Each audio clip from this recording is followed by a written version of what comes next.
Welcome to the Northwest Sports Fanatics YouTube channel. I am your host, Orion. I got a great show for you here today on Jackie Robinson Day. The Seattle Mariners versus the San Diego Padres. First pitch is going to be here in roughly 5 minutes, so let's cue up the music, take a look at the thumb, and let's get into the starting lineups. Happy Wednesday and happy Jackie Robinson Day, everyone.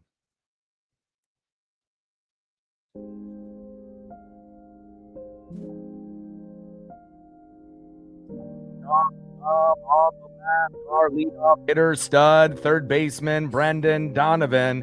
And on the right fielder, newly acquired from the Phillies, now on the Padres, Nick Castellanos.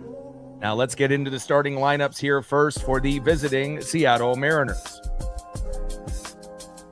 Leading off for the Mariners at third base, Brendan Donovan. Batting second, catching today for Seattle, big dumper, Cal Raleigh. Batting third, playing center field, it's J-Rod Julio Rodriguez. Batting cleanup, batting fourth, first baseman, it's Nails, Josh Naylor. Batting fifth, playing left field, Randy Arozarena. Batting sixth, playing right field, Luke Raley. Batting seventh, DHing for Seattle, the Italian stallion, Dominic Canzone. Batting eighth, playing second base, Cole Young. And batting ninth, playing shortstop for Seattle, Leo Rivas. And on the mound for the Mariners with a 2-1 record, an ERA of 2.04, it is Emerson Hancock. Let's go, M. And now let's get into the starting lineups for the home San Diego Padres. Leading off for the Padres in left field, Ramon Laureano. Playing center field in the two-hole, Jackson Merrill. Batting third, playing shortstop for the Padres, Xander Bogaerts. Batting cleanup, batting fourth, third baseman, Manny Machado. Batting fifth, DHing for San Diego, Gavin Sheets. Batting sixth, playing right field, Nick Castellanos. Batting seventh, a former Seattle Mariner first baseman, Ty France. Batting eighth, playing second base, Jake Cronenworth. And batting ninth, catching today for San Diego, Freddie Fermin. And on the mound for the Padres with a 1-0 record, an ERA of 1.02, Randy Vasquez. And we're going to be shooting for 100 likes, 100 on that dono train. And 5 to 15 subs. Let's get it, baby. Shout out to my boy Brooks Beats with the best beats on YouTube. So let me get settled in, make sure I got all my screens situated here. And obviously we ended up taking the L yesterday. You got to give the Padres credit. You know, they were the better team in game number 1 in the Vetter Cup. But hopefully the Bats will be able to come a little bit more alive here in game number 2.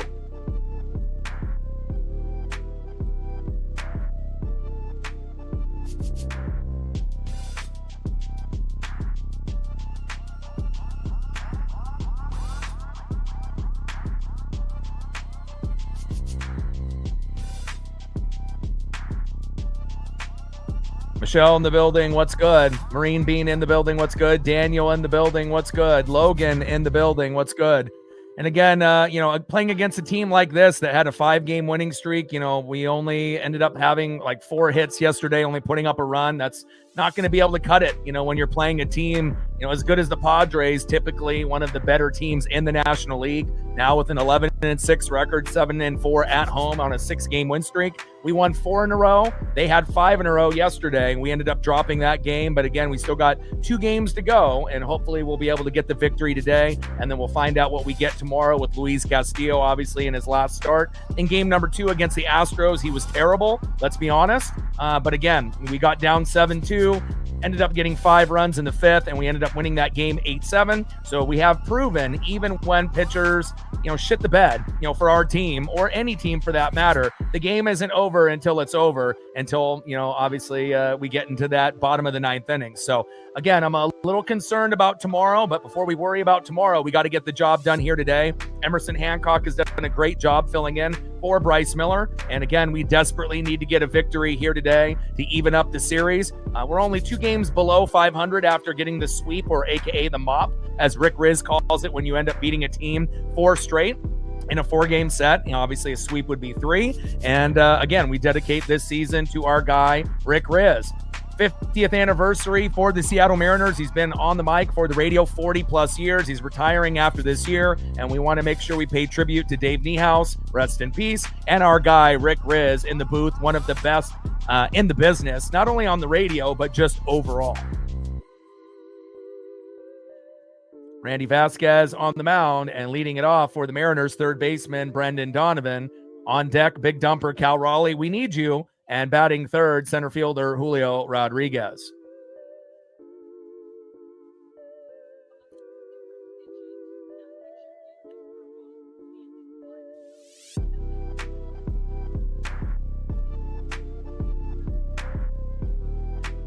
All right, I think we're just about ready to get going here. Let me make sure I got all my screens situated here right before first pitch.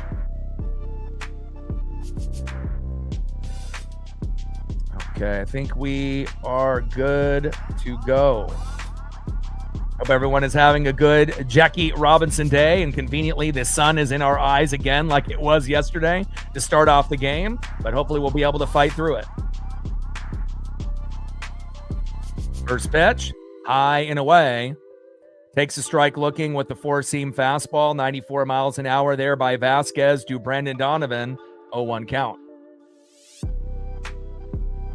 0-1 pitch, high and away, sinker, 94 miles an hour there by Randy Vasquez. 1 ball and 1 strike to our guy, Brendan Donovan. And we're not going to only need defense from Donnie, we're going to need offense here as well. 1-1 pitch, takes a strike looking low and away on the line, sinker, 94 miles an hour by Vasquez. 1 ball and 2 strikes with nobody on and no outs. Top of the first inning, 0-0 here early between the Mariners and the Padres. 1-2 pitch, high and away.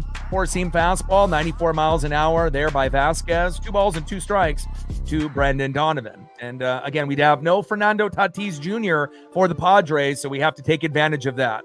2-2 pitch, big swing and a miss. Gets a little bit of a tip, but it ends up going into the glove of Freddie Fermin, and down goes Brendan Donovan, and hopefully the sun will not be in his eyes on his second at-bat. Next up, in the 2-hole, big dumper Cal Raleigh, and on deck, center fielder Julio Rodriguez. And we're definitely going to need the big dumper and J-Rod to produce here today.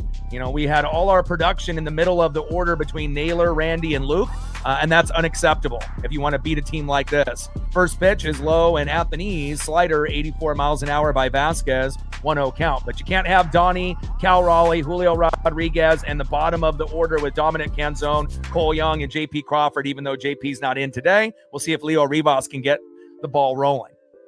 1-0 pitch, takes a strike looking right down the middle, 95 miles an hour there by Randy Vasquez. 1 ball and 1 strike to big dumper Cal Raleigh.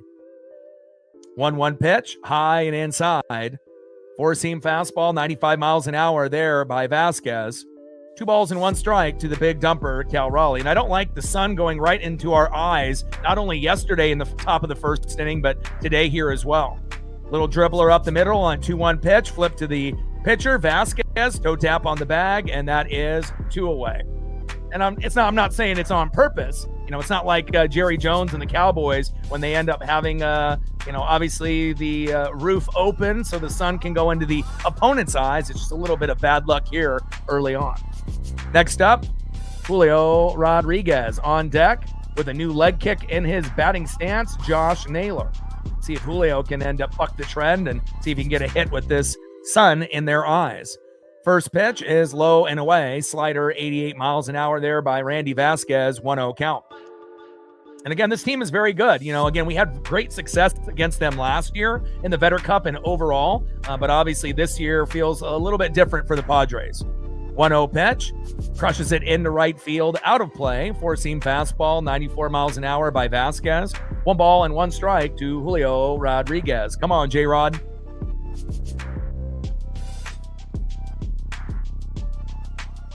1-1 pitch. Julio pops it up, should stay in play into deep center field. And Jackson Merrill is there, and he's just as reliable as Julio most of the time for the Padres. Easy 1-2-3 inning for San Diego. Let's see who's up next for them here in the bottom of the first. Next up, leading off in left field, Ramon Laureano. Batting second, playing center field, Jackson Merrill, who ended up making that catch on Julio moments ago. And batting third, shortstop, Xander Bogaerts. And on the mound for the Mariners, who has been impressive, 2-1 record, ERA of 2.04. He's essentially our sixth man, filling in for Bryce Miller, who got hurt, obviously in spring training, Emerson Hancock. Trident's up, let's go M's. 32 subs away from 23,800. We've gained 355 subs since the beginning of the season, which is absolutely fantastic.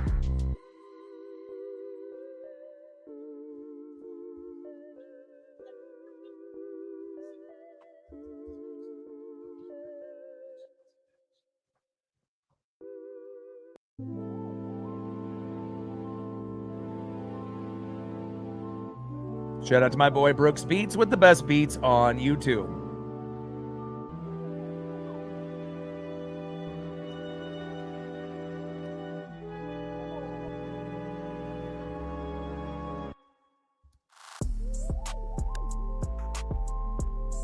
All right, we're at 29 likes, 71 to get to 100.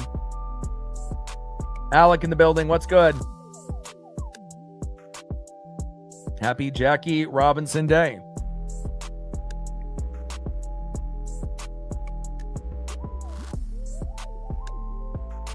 And I got more concerns for Castillo than I do with Emerson. And we'll see if M can get the job done. He definitely has finally kind of found himself. Obviously he is a former first-round pick, from the Georgia Bulldogs a few years ago. And, we didn't really know if this is a guy that could really figure it out after the first couple years on the Mariners. But, maybe this will be his breakout year filling in for Bryce Miller.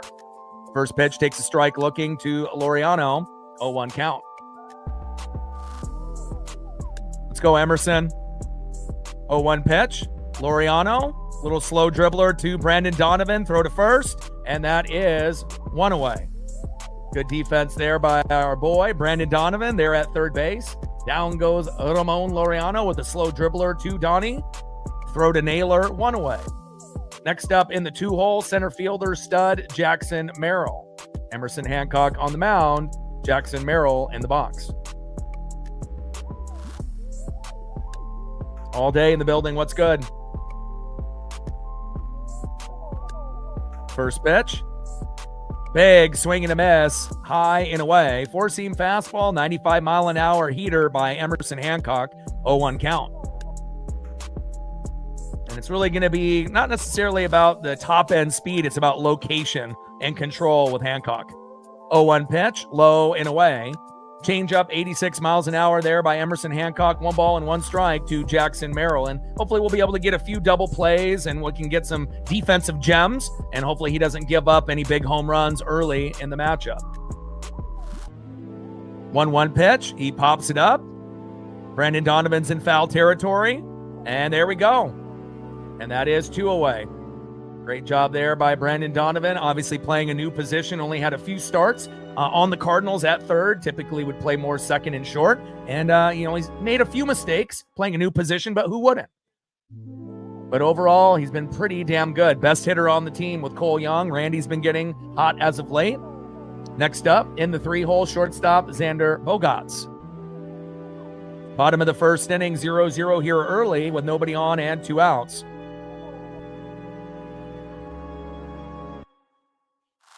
Happy Jackie Robinson Day.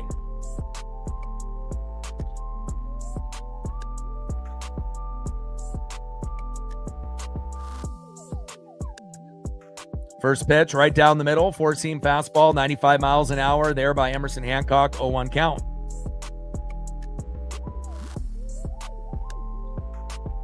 Emerson looks good to start off this game, much better than Castillo in his last start. There's no doubt about that. 0-1 pitch, a little dribbler right to Emerson, and a nice underhand throw to Naylor, toe tap on the bag, and a 1-2-3 inning for the Seattle defense. Nice job, M. And again, the most that he can give up, for us to compete would be 3 at the max. Obviously, we saw what happened when we ended up getting Legumina to come in late, and then that took it to 4. When they have a guy as good as Mason Miller, it's pretty much game over. But he's not going to pitch every single game at the end for them as a closer, and hopefully we'll be able to put up some runs here today. We can't put up 4 hits and 1 run if we're going to compete. We have to be shooting for 5 runs, 7 to 10 hits, and as anybody knows, when they play the Padres in 2026, that's not going to be an easy feat, but we do have the talent to do it. Let's see who's up next here as we go to the top of the second inning. 0-0 here early between the Mariners and the Padres.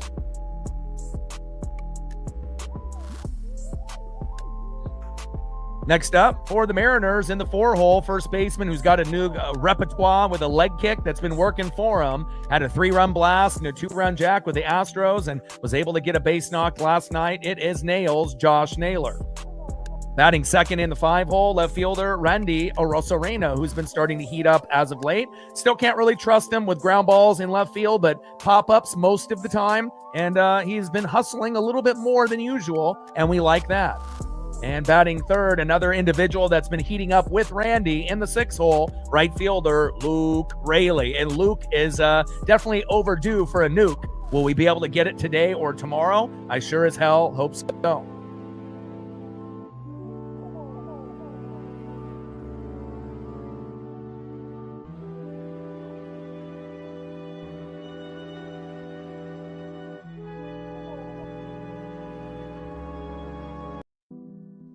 $32 subs away from 23,800. Let's get it, baby. Happy Jackie Robinson Day.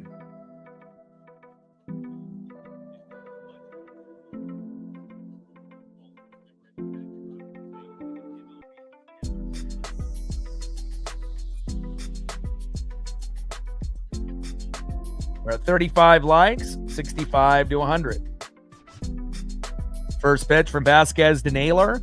Low and at the knees with a curveball, 84 miles an hour, 1-0 count. 1-0 pitch, low and away. Changeup, 87 miles an hour there by Randy Vasquez. 2 balls and no strikes to Josh Naylor. Come on, Josh. 2-0 pitch, hard hit ball, deep right field and caught. Castellanos is there, and that is 1 away. Give me that leg kick, Naylor. Didn't see a leg kick on that particular swing, and hopefully he'll do a leg kick on every swing because it's working. Next up, in the 5-hole, left fielder Randy Arozarena. On deck is Luke Raley, and on the mound with a 1-0 record and ERA of 1.02, Randy Vasquez. First pitch is low and away. 4-seam fastball, 95 miles an hour by Vasquez, 1-0 count. Top of the second inning, 0-0 here early between the Mariners and the Padres. 1-0 pitch, high and inside. Cutter, 90 miles an hour there by Vasquez. 2 balls and no strikes to Randy Arozarena. Trident's up. Let's go, M's. 2-0 pitch, low and away. Good eye there by Randy. 89 mile an hour cutter, missing by Vasquez by maybe a half inch. Right on the corner. 3 balls and no strikes to Randy Arozarena. 3-0 pitch, takes a strike looking right down the middle. 4-seam fastball, 94 miles an hour by Vasquez. 3 balls and 1 strike to Randy Arozarena.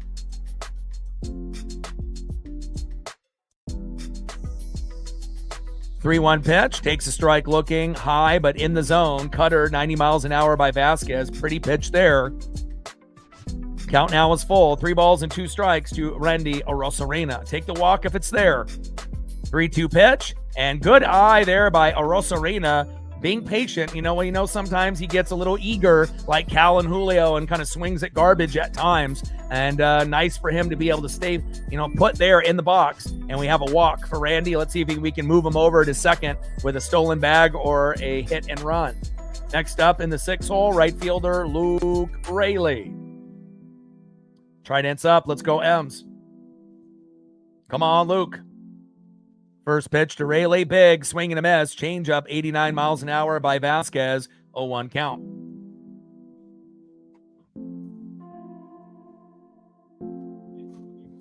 Let's go, baby. 0-1 pitch. Here we go. Little blooper by Luke Raley. Shallow center field. Randy scampers to second. And there we go. Trident's up. Let's go, M's. I like it. And sometimes you need to get that first guy hit by a pitch or walked, and then the next guy will start that, kind of little mini rally. Nice job by Luke Raley. We can always know that he'll bring the electricity. Next up in the 7 hole, another guy that's overdue for a home run. It's the Italian stallion, Dominic Canzone. Let's go, Dom. Nothing would make me happier than him getting an RBI or a big 3-run blast here. Let's go, Dom. And it's nice to kind of know that, Dom is the DH. In previous years, we would get, bigger guys, the Vogelbacks, the Mike Fords. And there's nothing wrong with those guys. They do strike out a lot, and again, that's kind of the issue. But with Dom, you get a little bit more of a complete player, and it's nice to have that figured out at the very beginning of the season. First pitch is high and away, 1-0 count. 1-0 pitch, takes a strike looking right down the middle. Four-seam fastball, 95 miles an hour. There by Randy Vasquez. 1 ball and 1 strike to Dominic Canzone. Captain in the building. What's good, brother? Good to see you. 1-1 pitch from Vasquez to Dom. Great eye. Changeup way off the plate, high and away. 89 mile an hour changeup.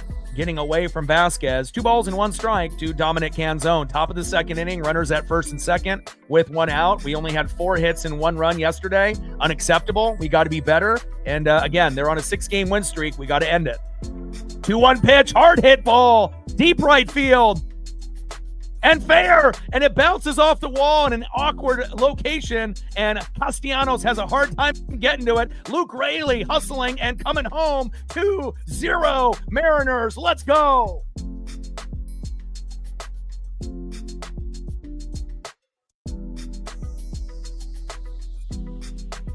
Let's go, baby. Captain with the perfect timing. $10 holla. Let's go.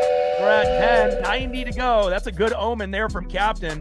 Nice $10 dono to get it started off. And again, Randy gets walked, right? Nice blooper by Luke Raley. And Dominic Canzone almost goes yard, but it's just as good because it bounces off the wall awkwardly for Castellanos to recover. And we end up scoring both Randy and Luke. 2-0 Seattle. Exactly what we needed. Next up, it's our guy, Cole Young. First pitch, low and at the knees, slider, 86 miles an hour, 1-0 count. On deck, playing for J.P. Crawford today, Leo Rivas. There we go, baby. Shout out to my boy Brooks Beats with the best beats on YouTube. 1-0 pitch, fouls that one off towards first base. Cutter, 90 miles an hour by Vasquez. 1 ball and 1 strike to Cole Young. Let's go. Trident's up. Top of the second inning, 2-0 Seattle. And again, it feels good to be able to double what we did yesterday within the first 2 innings. 1-1 pitch, fouls it off himself as well as off the catcher, Freddie Fermin. Hopefully he's okay. I don't wish injuries on anybody, even our rivals. Top of the second inning, runner at second with 1 out, 2-0 Seattle. And Dominic Canzone with a double the right with a RBI for not only Luke Raley, but also for Randy Arozarena. 2-run RBI double by Dominic Canzone. Beautiful. Pitch fouled off there by Cole Young. 1-2 pitch, low and at the knees. 2 balls and 2 strikes to Cole Young. Top of the second inning, runner at second, Dominic Canzone, Cole Young in the box. I mean, I'm happy we ended up getting 2. I mean, I would have been happy with just getting 1 within the first 2 innings. So Let's keep it going. 2-2 pitch from Vasquez to Young. Big swing and a miss. Down goes Cole, but I don't think he'll go 0 for 4 or 0 for 5 today. Too good of a player, but goes down on strikes there. Nice punch out there by Randy Vasquez, and that is 2 away. Next up for Vasquez here in the 9-hole, filling in for J.P. Crawford today. In the 9-hole, shortstop Leo Rivas. Let's go, Leo.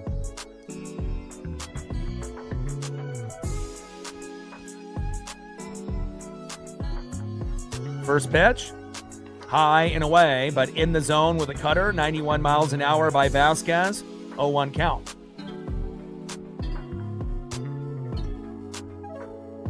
It's crazy where Dom hit that ball right on the foul pole, and it had a weird trajectory that went kind of towards center field after hitting the pole and right. And again, if it didn't have that awkward bounce, we probably maybe scored just one, but gave us enough time. And we know how fast Luke Raley is. He actually will hustle no matter what the situation.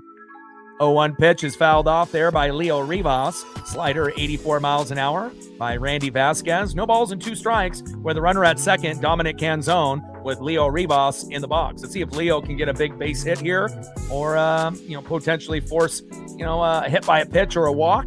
I mean, obviously when you get an 0-2 count, it typically leads to a strikeout, but, let's see what happens here. 0-2 pitch. Low and at the knees, cutter 89 miles an hour by Randy Vasquez. 1 ball and 2 strikes with a runner at second and 2 outs. I don't know if Cal will hit a home run today. I mean, he's been really on a cold streak, not only with the WBC, spring training, and to start the season. I mean, it's anybody's guess if Cal's going to homer today or not. It seems like he homers kind of every 4th or 5th game at the moment. 1-2 pitch, popped up. Should be a routine play here for the Padres in the infield. And that is out number 3. We leave one stranded, but not after Dominic Canzone doubles to right and scores Raley and Orosarena with a beautiful hit into right field off the foul pole. 2-0 Mariners. Trident's up.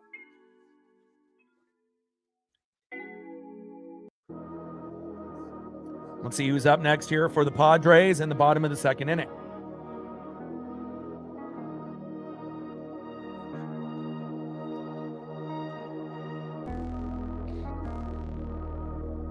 Next up for the Padres, cleanup hitter, 3rd baseman, future Hall of Famer Manny Machado. Batting 2nd in the 5-hole, DHing Gavin Sheets.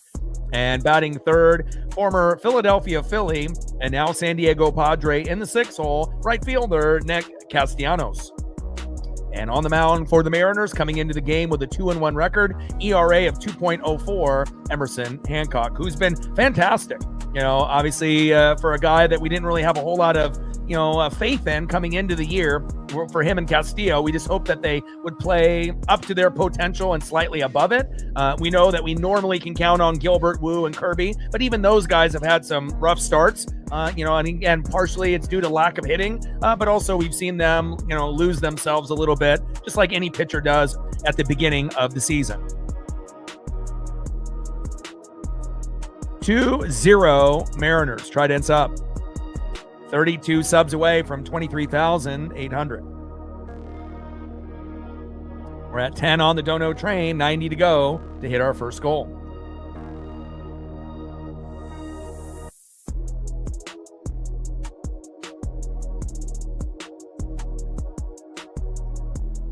All right, we're at 53 likes. Good start.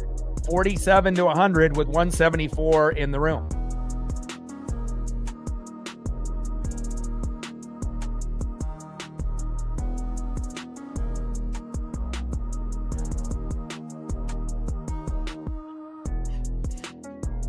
Hancock on the mound, Manny Machado in the box. First pitch, sinker right down the middle, and this should be challenged. It's in the strike zone, but they call it a ball. But on the pitch graph, it's clearly a strike. But we get no challenge from Emerson Hancock or Cal Raleigh here, 1-0 count. 1-0 pitch. Takes a strike looking, sinker, 94 miles an hour, just to the right of pitch number 1 in the zone. Should be no balls and 2 strikes, but 1 ball and 1 strike here to Manny Machado. 1-1 pitch, Wild pitch there by Emerson Hancock. Got to watch that sweeper. He had issues with that last game as well. We don't want to have any freebie runners come home from third base based off a wild pitch that, Cal or Garver has no chance on grabbing. So Dominic Canzone, Hawks had a big double off the right field pole, and we ended up getting Raley and Randy Arosarena scoring. Randy got walked. Luke had a little blooper to center field, and then Canzone brought him home. So off to a great start considering we only had 4 hits and 1 run yesterday. 2 balls and 2 strikes to Manny Machado. 2-2 pitch. And that's strike 3. Manny Machado looking. Nice job there by Emerson Hancock. We love that. Way to bring the electricity early. Nice job, M. And that is 1 away. Down goes Machado on strikes. Next up in the 5-hole, DHing Gavin Sheets. On deck, Nick Castellanos.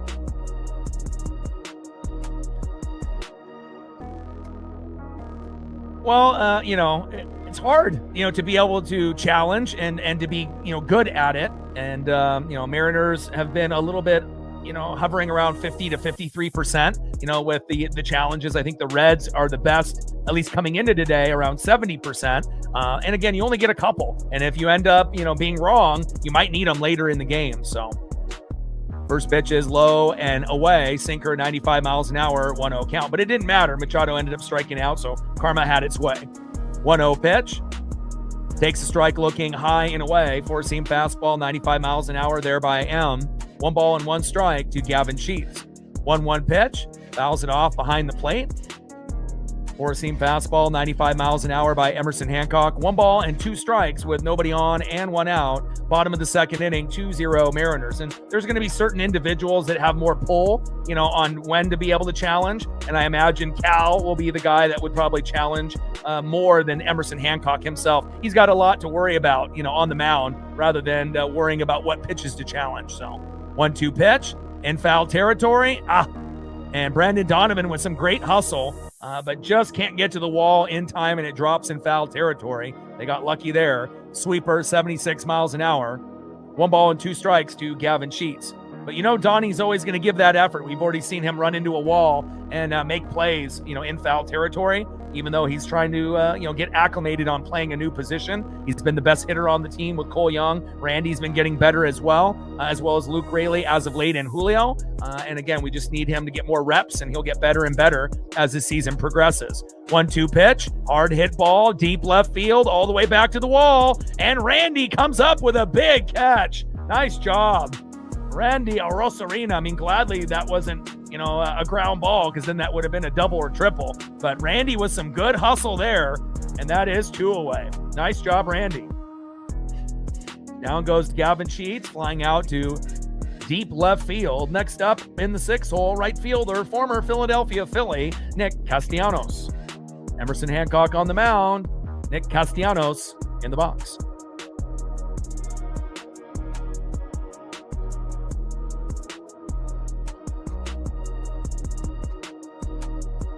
First pitch, big swing and a miss by Castellanos. Sinker, 95 miles an hour, 0-1 count.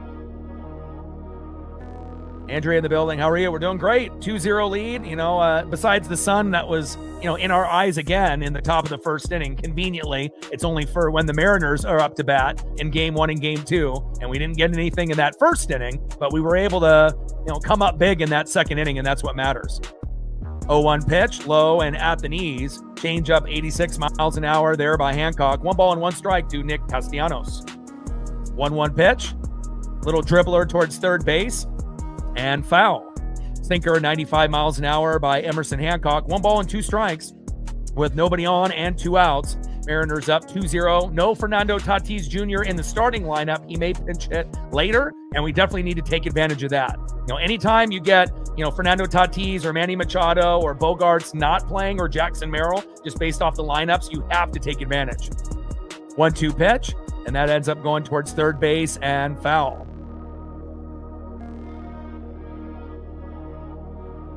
Because Tatis can make plays on defense, and we know he can get hot offensively with big RBIs and home runs as well, as they cue to him there in the dugout. 1-2 pitch, Big swing and a miss. And again, you know, if you're going to run the sweeper, you just got to make sure that Cal or Garver can get to it. And a lot of times with the Mariners starters, when they run a sweeper, you know, if they're right-handed, obviously it goes wide left. And we're talking about not a couple inches off the plate, a couple feet off the plate. So it takes some good communication, whether it's Garver or Cal Raleigh behind the plate with these pitchers. But we do get, you know, certain batters to bite, and we got him to bite there, and that is out number 3.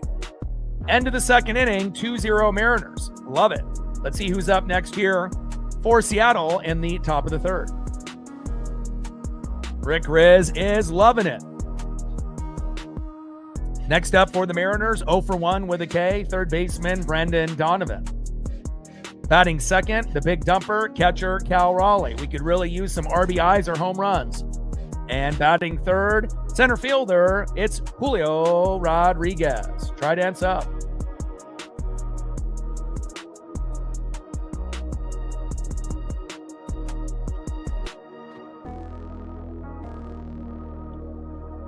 We gained 2 subs since the last commercial break. Appreciate you. We only need 30 subs to go to 23,800. We're at 10 on the dono train, 90 to go. And we've gained 350 plus subs since the beginning of the season. Thank you so much. And we're at 68 likes, 32 to 100.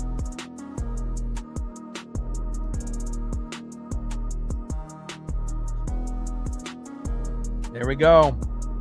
Captains all over it. Appreciate you.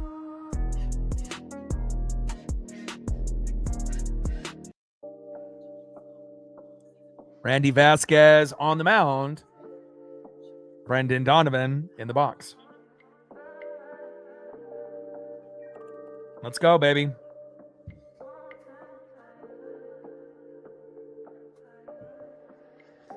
Canzone with a double off the right field pole, scoring a Rosarina as well as Luke Raley, and that's where we sit, 2-0 Seattle.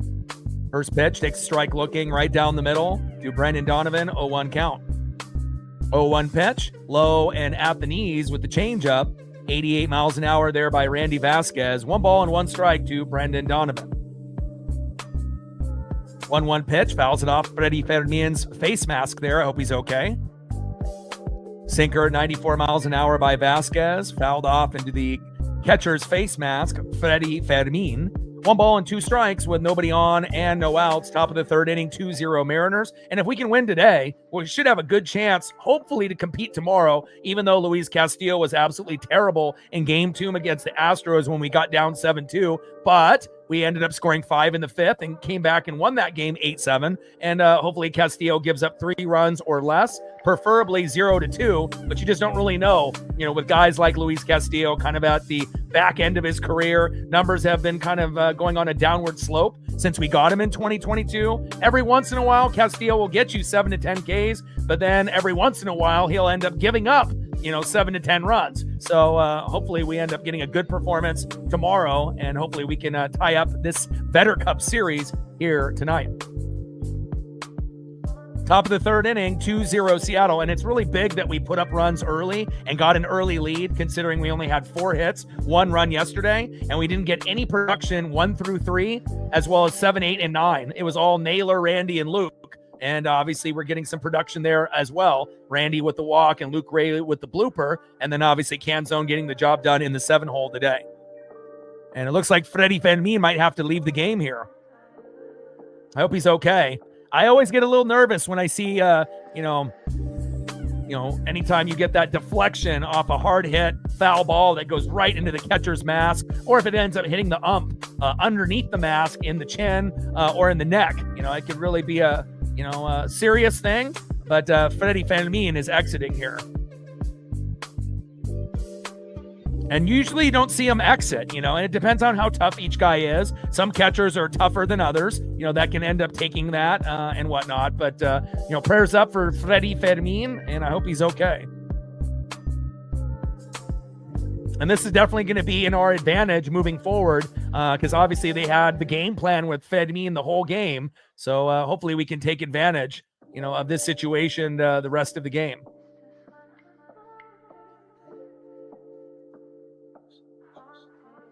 And they had Luis Campusano ended up coming in yesterday.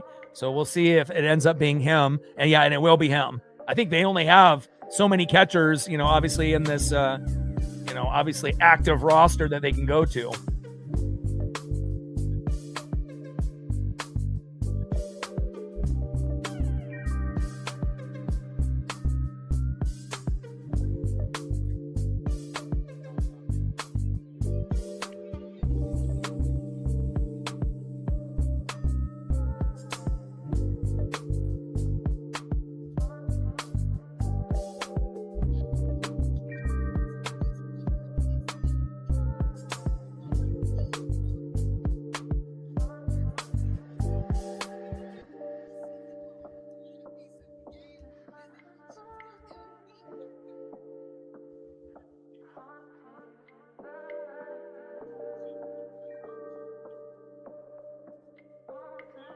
All right, Freddie Fermin has to exit the game with that pitch that ended up hitting the mask, and obviously Luis Campusano is going to come in, who played yesterday.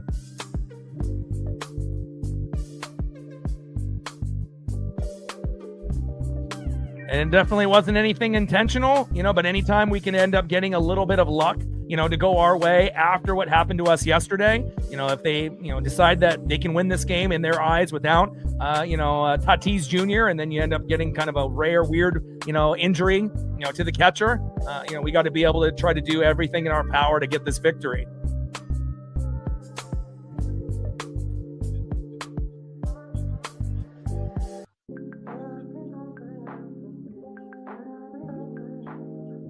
Now they're just getting the catcher situated here with the pitcher.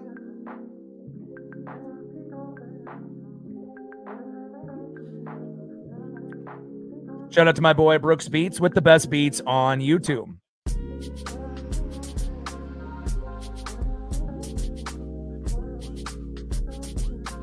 One ball and 2 strikes with nobody on and no outs. Top of the 3rd inning. Big swing and a miss. Throw to first, and down goes Donnie, and that is 1 away. And we know Donnie will get a hit before this one is over. Next up, it's the big dumper, Cal Raleigh. 0 for 1 so far to start the game. On deck is Julio Rodriguez.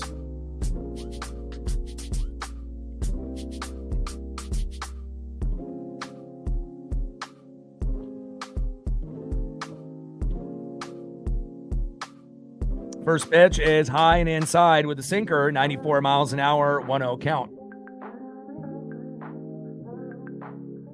1-0 pitch. Cal Raleigh, deep hit ball into center field, off the wall. Here we go. And Cal hustling to second base, and he has a stand-up double. There we go. The big dumper getting the job done. Trident's up, bringing that electricity. And if we're not going to get home runs, we'll definitely take some singles and doubles. Nice job, Cal.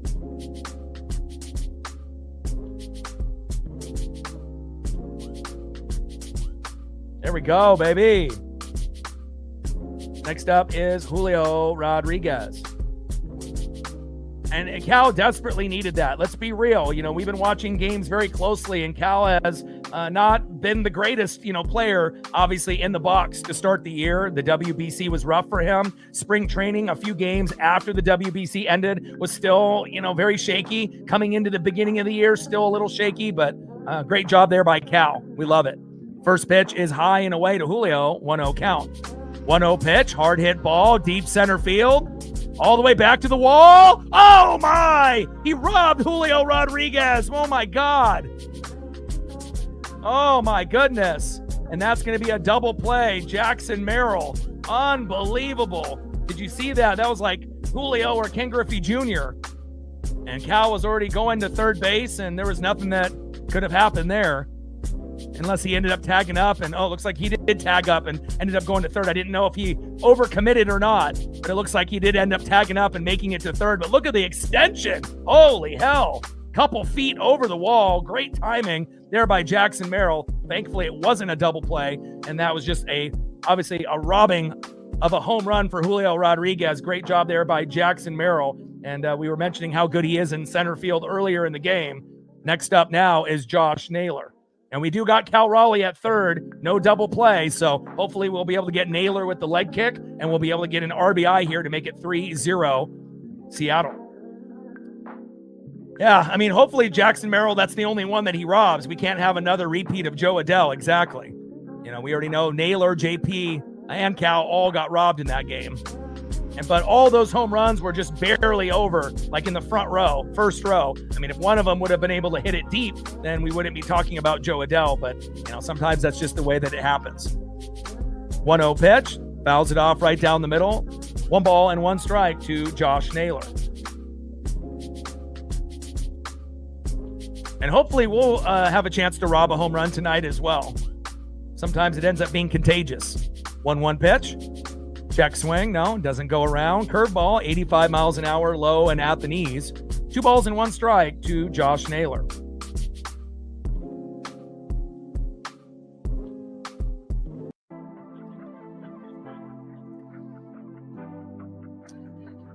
Two-one pitch. Big swing and a miss. Naylor bit on a terrible pitch high and inside to try to jam him, and he bit on that. Cutter, 90 miles an hour by Vasquez. Beautiful pitch. 2 balls and 2 strikes to Josh Naylor. First at bat, he didn't do the leg kick, and I know he didn't really like doing it, but again, if you're going to get singles, doubles, and home runs off of a leg kick, and then when you weren't doing the leg kick, you were one of the worst 2 batters in baseball, do the leg kick. It's been working. You know, eventually you'll get used to it.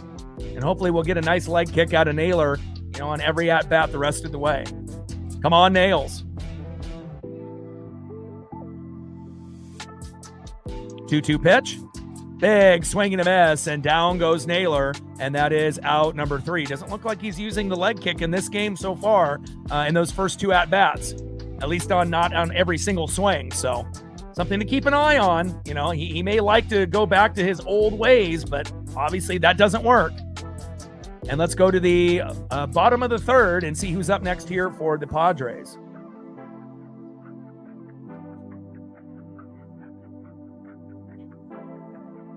Next up for the Padres, former first baseman of the Seattle Mariners, Ty France.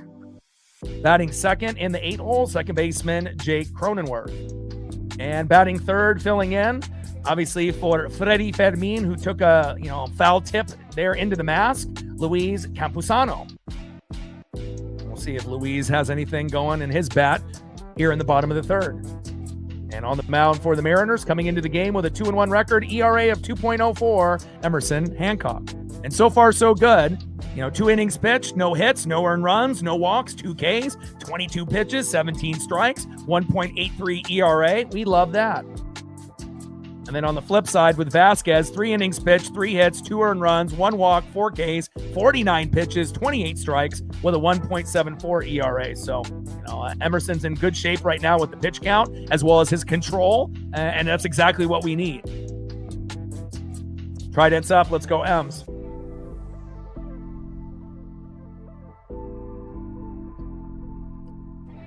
$30 subs to go to 23,800.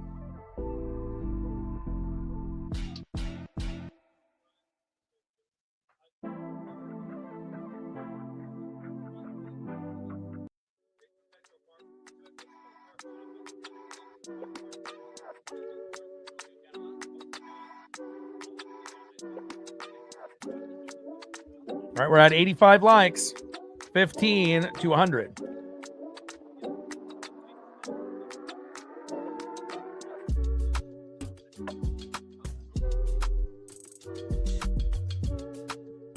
First pitch from Hancock to Ty France. Takes a strike looking right down the middle with a sinker, 94 miles an hour, 0-1 count.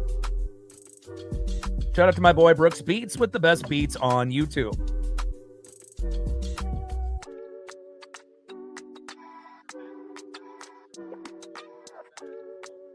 Bottom of the 3rd, 2-0 Seattle.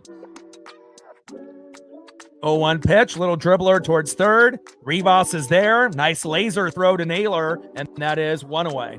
I'm very impressed with our defense this year. And we know the hitting, prior to the Astros series was absolutely terrible, but pitching has been pretty damn good. Bullpen, for the most part, has been pretty damn good. Defense has been spectacular. especially Cole Young, as well as a few others. Next up is Jake Cronenworth. But if we can just start to get into a rhythm where we can get 5 runs, 7 to 10 hits more times than not, then we'll definitely be able to climb out of that, hole that we put ourselves in. And again, guys are going to get more reps. Obviously, playing in Seattle in the colder weather, Julio did do an interview and said that does make a difference. When you start to go to warmer weather areas, it's a little bit easier to be able to get hits. And obviously, we know Seattle is one of the hardest places to hit in baseball. So 0-1 pitch, takes a strike, looking low and away. No balls and 2 strikes to Jake Cronenworth. Jake Cronenworth in the box. Emerson Hancock on the mound. Let's go, M.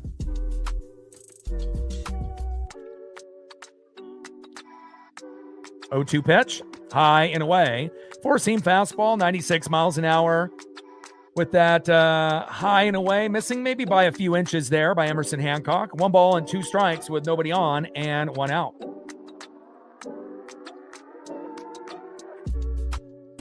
One-two pitch.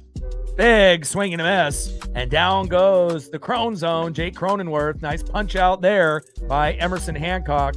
And we love that. And again, he's really coming into his own. And I'm wondering, what's going to be able to happen, when we end up getting Bryce Miller, to come back. I know this is kind of a crazy thing to say because because obviously we know when Bryce comes back, you assume it's going to be for Hancock.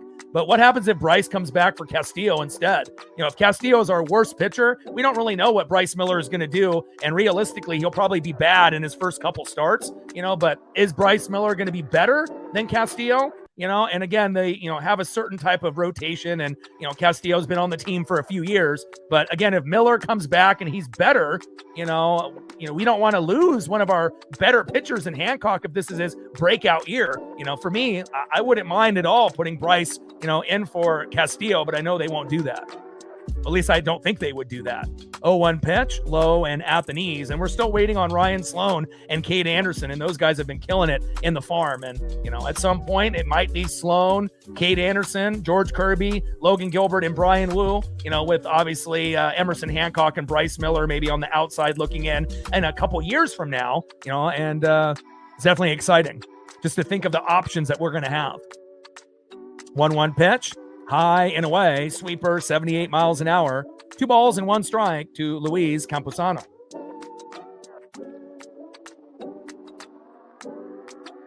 2-1 pitch.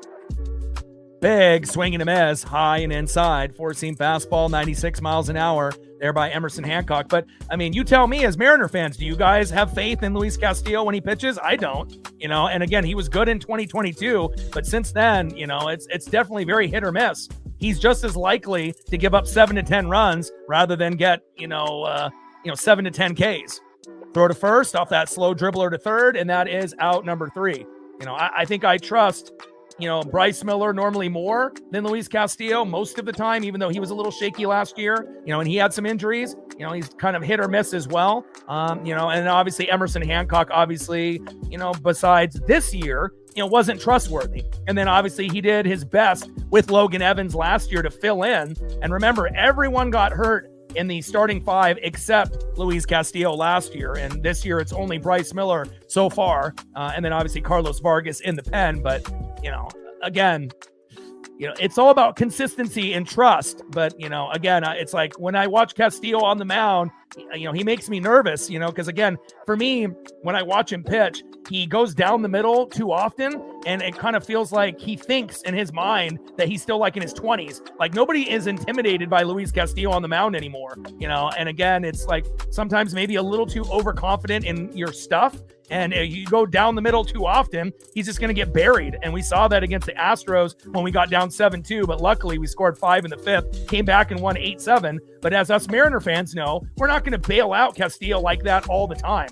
That might happen one time out of, every 20 or 30 games, and that we'll come back. So, but we'll see what happens tomorrow, and hopefully he'll get better as the season continues.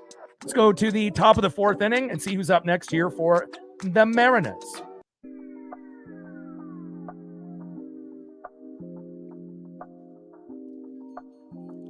Next up for the Mariners, 0-for-0 with a run and a base on ball, left fielder Randy Arozarena. Batting second in the 6th hole, right fielder Luke Raley. And batting third in the 7-hole, DHing the Italian stallion, Dominic Canzone, who had a 2-run RBI double in the second to give us a 2-0 lead. Bringing that electricity, Dominic Canzone.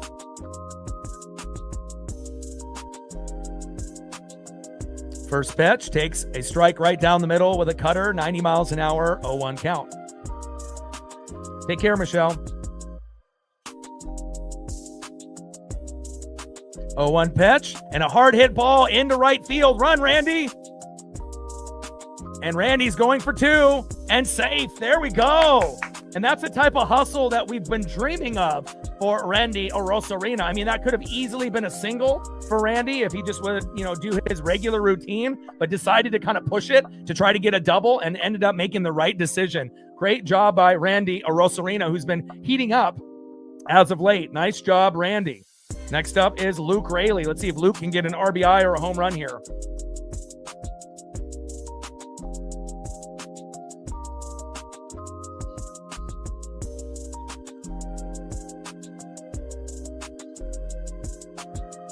Nice job there. We see you, Randy. First pitch from Vasquez to Luke Raley. Takes a strike looking right down the middle. Sinker, 94 miles an hour by Vasquez, 0-1 count.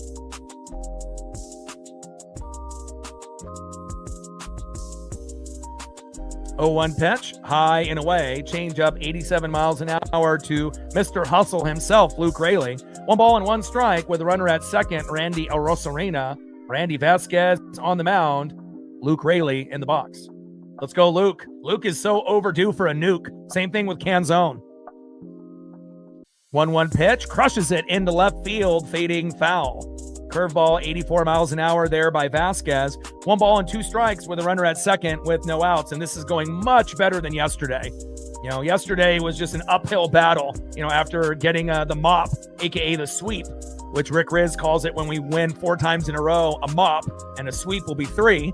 And again, beating the rival Astros was great, but yesterday was definitely tough to watch. 1-2 pitch, low and away. 2 balls and 2 strikes to Luke Raley. Come on, Luke. 2-2 pitch. Big swing and a miss. Nice punch out there by Randy Vasquez. Nasty. And down goes Luke Raley, and that is 1 away. Next up, in the 7-hole, the Italian stallion, Dominic Canzone.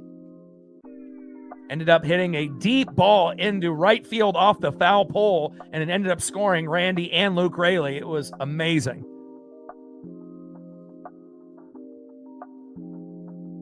First pitch from Vasquez to Canzone. Big swing and a miss. Slider, 85 miles an hour by Vasquez. And, he has a strategy. He's going to try to pitch you high and inside or low and out the knees and see if any of these Mariner batters are going to bite. And about half of the lineup is bit already, on big swings and misses or punch outs. So got to keep that in mind. 0-1 pitch, high and away. Cutter, 88 miles an hour there by Randy Vasquez. 1 ball and 1 strike to Dominic Canzone. So Dominic Canzone had a deep ball into right field off the foul pole that scored Randy Arozarena and Luke Raley, 2-0 Mariners. And we have as many hits as we did yesterday already. We're already at 2 runs and 4 hits. Yesterday, we only had 1 run and 4 hits. And obviously, we got our ass kicked and lost 4-1. So this one feels much better. And Emerson Hancock is pitching a gem right now, which is awesome too.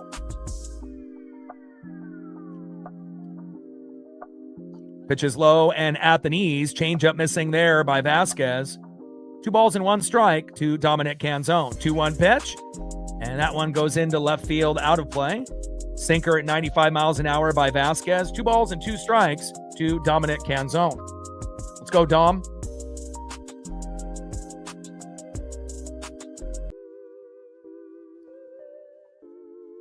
Shout out to my boy Brooks Beats with the best beats on YouTube. 2-2 pitch. Shallow left field. And Ramon Laureano with the easy grab there, and that is 2 away. Jolly with a 5er. Appreciate you, my guy. He's the man. And again, in that game against the Suns, I was watching, obviously with the Mariners, playing yesterday as well. They were down by 10, with only a few minutes left in the fourth quarter, but Denny went off, and thankfully they came back and won. Now, if we could just get ESPN announcers to be able to know how to pronounce his name, ridiculous on, on some of the pronunciations. Avida. It's like, come on. I mean, if you're getting paid by ESPN, you should be able to know, how to pronounce certain names. I saw a couple interviews by ESPN. They had no clue on how to pronounce it, but Denny is the man. Appreciate you, Jolly. First pitch to Cole Young is low and at the knees. Change up 89 miles an hour missing. 1-0 count. 1-0 pitch, high and away. Cutter, 89 miles an hour, right on the corner. Could have been a strike right there, right on the corner. And let's see if they're going to challenge this. And they do challenge, and it does get overturned. 1 ball and 1 strike to Cole Young. Let's go, Cole. Cole Young in the box. Randy Vasquez on the mound. Shout out to my boy Brooks Beats with the best beats on YouTube.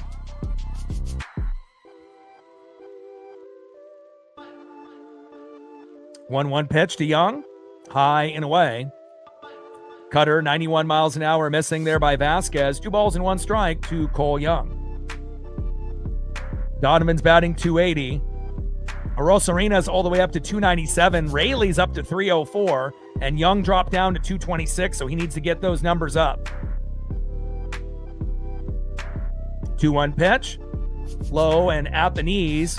Sinker, 95 miles an hour, missing by Vasquez. 3 balls and 1 strike to Cole Young.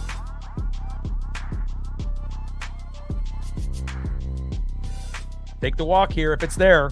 3-1 pitch, and tries to get Cole Young to bite inside, and he doesn't. Nice plate discipline by Cole Young. There we go.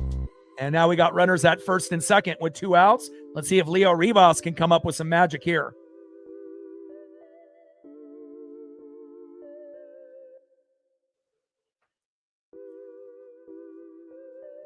Randy Vasquez on the mound. Leo Rivas in the box, and got a couple new photos in the lineup. Obviously a new Leo, a new Cole Young, as well as a new Brendan Donovan. Got to be able to mix it up. Top of the 4th inning, 2-0 Seattle. First pitch from Vasquez to Rivas, takes a strike looking high and away. Cutter, 90 miles an hour, 0-1 count. Top of the 4th inning, runners at first and second with 2 outs. Mariners up 2-0 with a 2-run RBI double by Dominic Canzone off the right field pole. 0-1 pitch, low and away. Curveball, 84 miles an hour there by Randy Vasquez. 1 ball and 1 strike to Leo Rivas. Come on, Leo.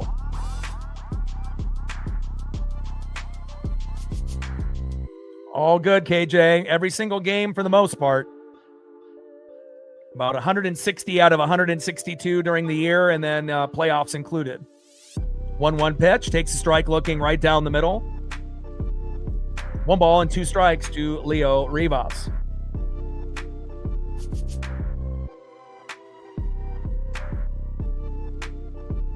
One-two pitch. Check swing. Did he go? I don't think so. And nope, he did not. 4-seam fastball, 95 miles an hour by Vasquez. High and away. 2 balls and 2 strikes to Leo Rivas. Come on, Leo. Filling in for JP Crawford, and we know JP is a little bit better of a defender, but again, both of them are very on and off as hitters.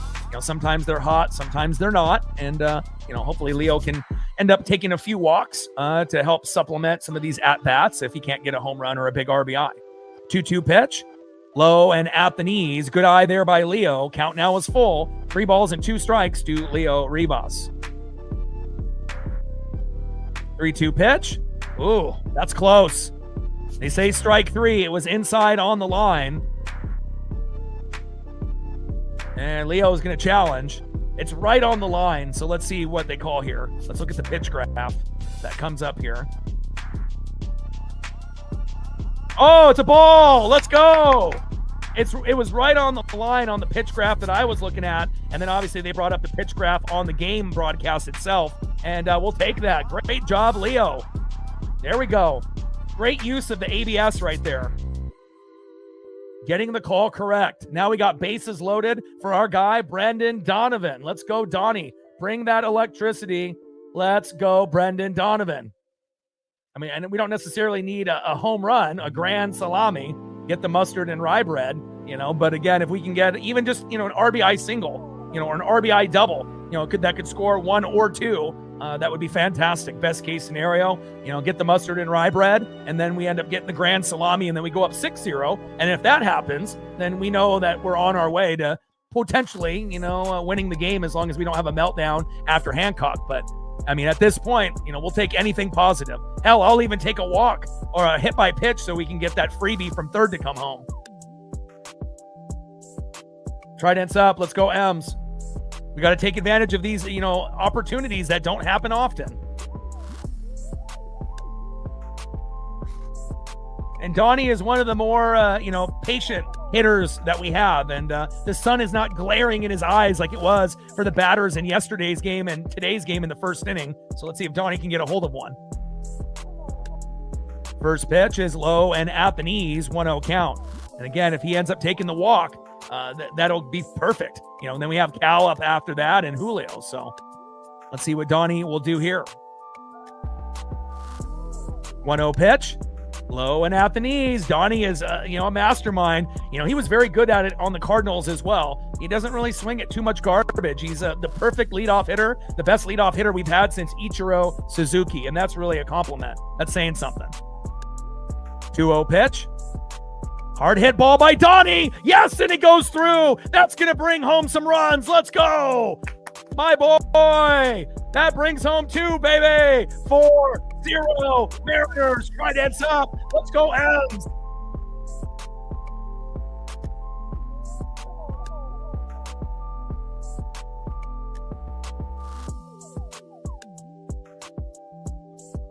Let's go. He said, oh, Ichiro, really? Hell yeah, baby. Let's go.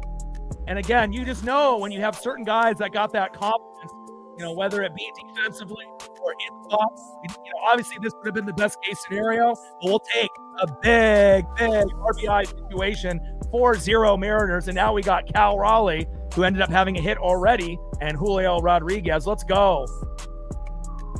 First pitch, low and at the knees to the big dumper, 1-0 count. And again, it feels like this could be our game, and we just got to finish it, with Hancock and the rest of the staff. And then obviously tomorrow will be the real question mark with Castillo on the mound. But as far as today, Rick Riz and everyone here in the NWSF, we're loving it.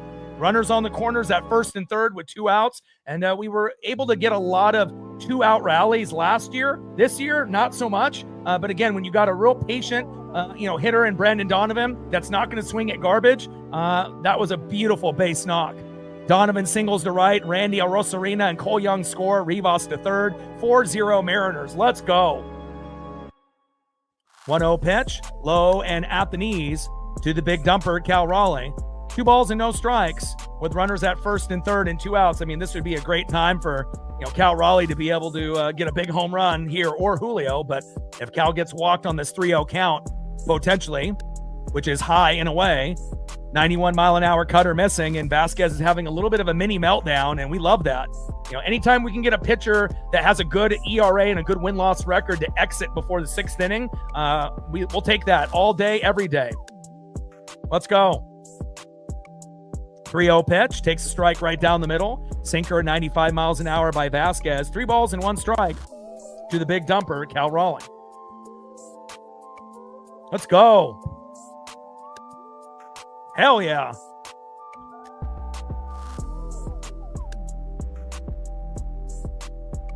Top of the 4th inning, runners at first and third with 2 outs.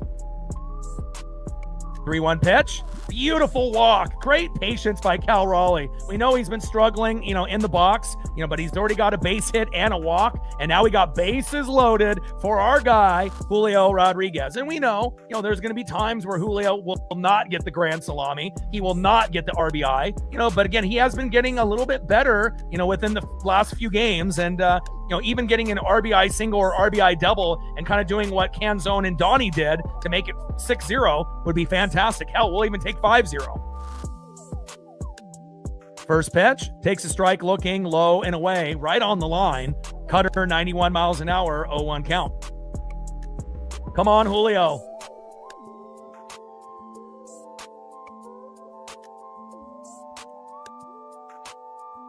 Oh, 1 pitch, check swing. And damn it, Julio. He ends up going around. sinker, 95 miles an hour. And a lot of times with Mariner, batters, when they start in an 0-2 count, most of the time it leads to a strikeout. But let's see if Julio can battle out of this 0-2 count. Come on, J-Rod. 0-2 pitch. There we go. Low and at the knees. Now, if that was Julio last year or the year before, he would have swung at that, and that would have been strike 3. So at least he's getting a little bit more mature, as he's getting a little bit older. And if he ends up playing 15 to 20 years, you got to assume year 5 through 10 is going to be kind of the prime year, where he really starts to figure it out, even though he hasn't been able to figure out in the first half of the season so far in his young career. 1-2 pitch, fouls it off himself. Hopefully he's okay there. Slider 85 miles an hour there by Randy Vasquez. 1 ball and 2 strikes with bases loaded and 2 outs. Top of the 4th inning. 4-0 Mariners on Jackie Robinson Day. Love it. And we know Ken Griffey Jr. was one of the first players that asked permission to rock obviously the 42.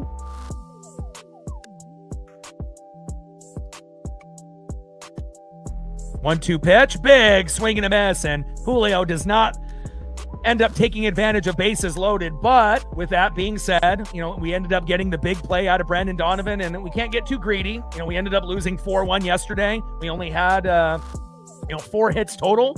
Obviously, it's 4 runs, 5 hits right now. Emerson Hancock's got a no-hitter. So, yeah, it would be amazing to go up 7-0, 8-0 right now. But again, if the pitching is shaky like this, we're still going to have an opportunity to get to that number.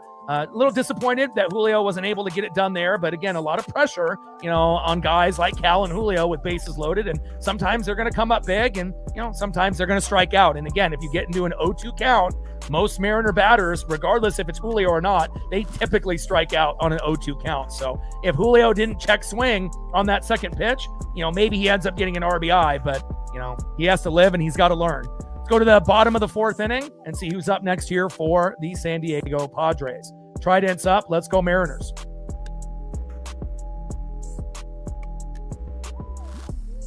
Next up for the Padres, leadoff hitter, left fielder, 0-for-1, Ramon Laureano.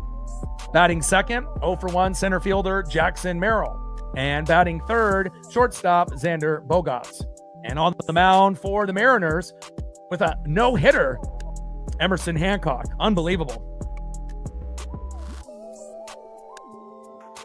Right now, we know Wu, has had some hard times being able to get the support, obviously from our batters and whatnot. But, normally Wu is the most trustworthy, then George Kirby, and then, Emerson Hancock is, more trustworthy than Logan Gilbert and Luis Castillo at the moment. And I don't think anyone would have anticipated that, obviously with Bryce Miller getting hurt in spring training. But, Emerson Hancock has definitely been the biggest surprise out of the pitching staff. And we have to be very thankful that he's been able to step up. And Gilbert has been getting better after his first 2 terrible starts. And again, the guy that's been probably the worst besides Logan Gilbert in those first 2 starts would be Luis Castillo, even though he did start off strong. But that last start against the Astros was definitely numbing to us fans, giving up 7 and whatnot. But, when you go down 7-2, you still have a chance to come back. And we did, scored 5 in the 5th, and we won 8-7 on the Astros in game 2 in the set. And hopefully we won't have the bad version of La Piedra tomorrow.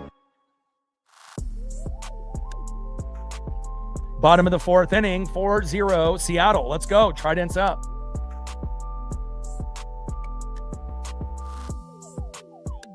First pitch from Hancock to Laureano. Takes a strike looking low and at the knees. Sinker 94 miles an hour there by M. 0-1 count. I'm so impressed with his control, his location, and just his aura and vibe.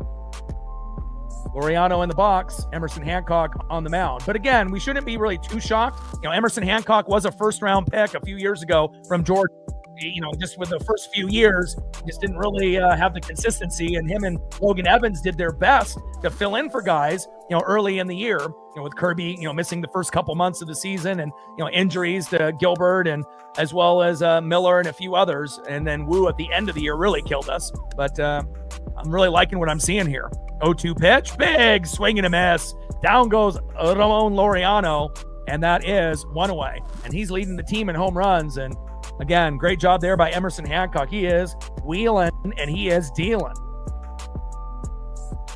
Next up, 0-for-1, center fielder Jackson Merrill. On deck is Xander Bogaerts. mean, no one would anticipate, Emerson Hancock throwing a no-hitter ever based on what we've seen in previous starts. But again, he has been electric this year, and he definitely is keeping the consistency. And it also helps, when you're playing really well on the mound, where the batters finally fucking show up for the Mariners, to give him that extra boost, that extra morale lift that, hey, I can give up one and still win this. I can even give up a couple, but, I hope he gives up none. It would be awesome if he can go 6-7 innings and have them at a 0 still. 0-1 pitch, low and at the knees. 1 ball and 1 strike to Jackson Merrill. And really the only thing that you have to worry about Emerson Hancock is the sweeper and making sure it doesn't go wide right or wide left away from the catcher's mitt, because he does have a tendency of that pitch getting, 3 feet off the plate. And sometimes Garver and Cal can get it, and sometimes it goes to the backstop. And if they have runners at third, that could be a wild pitch and have a cheapie, come in from third base. And we've already seen it happen early in the year, but hopefully he'll be able to settle in here. 1-1 pitch, high and away. 2 balls and 1 strike to Jackson Merrill. 2-1 pitch, sinker, high and away, 95 miles an hour. 3 balls and 1 strike to Jackson Merrill.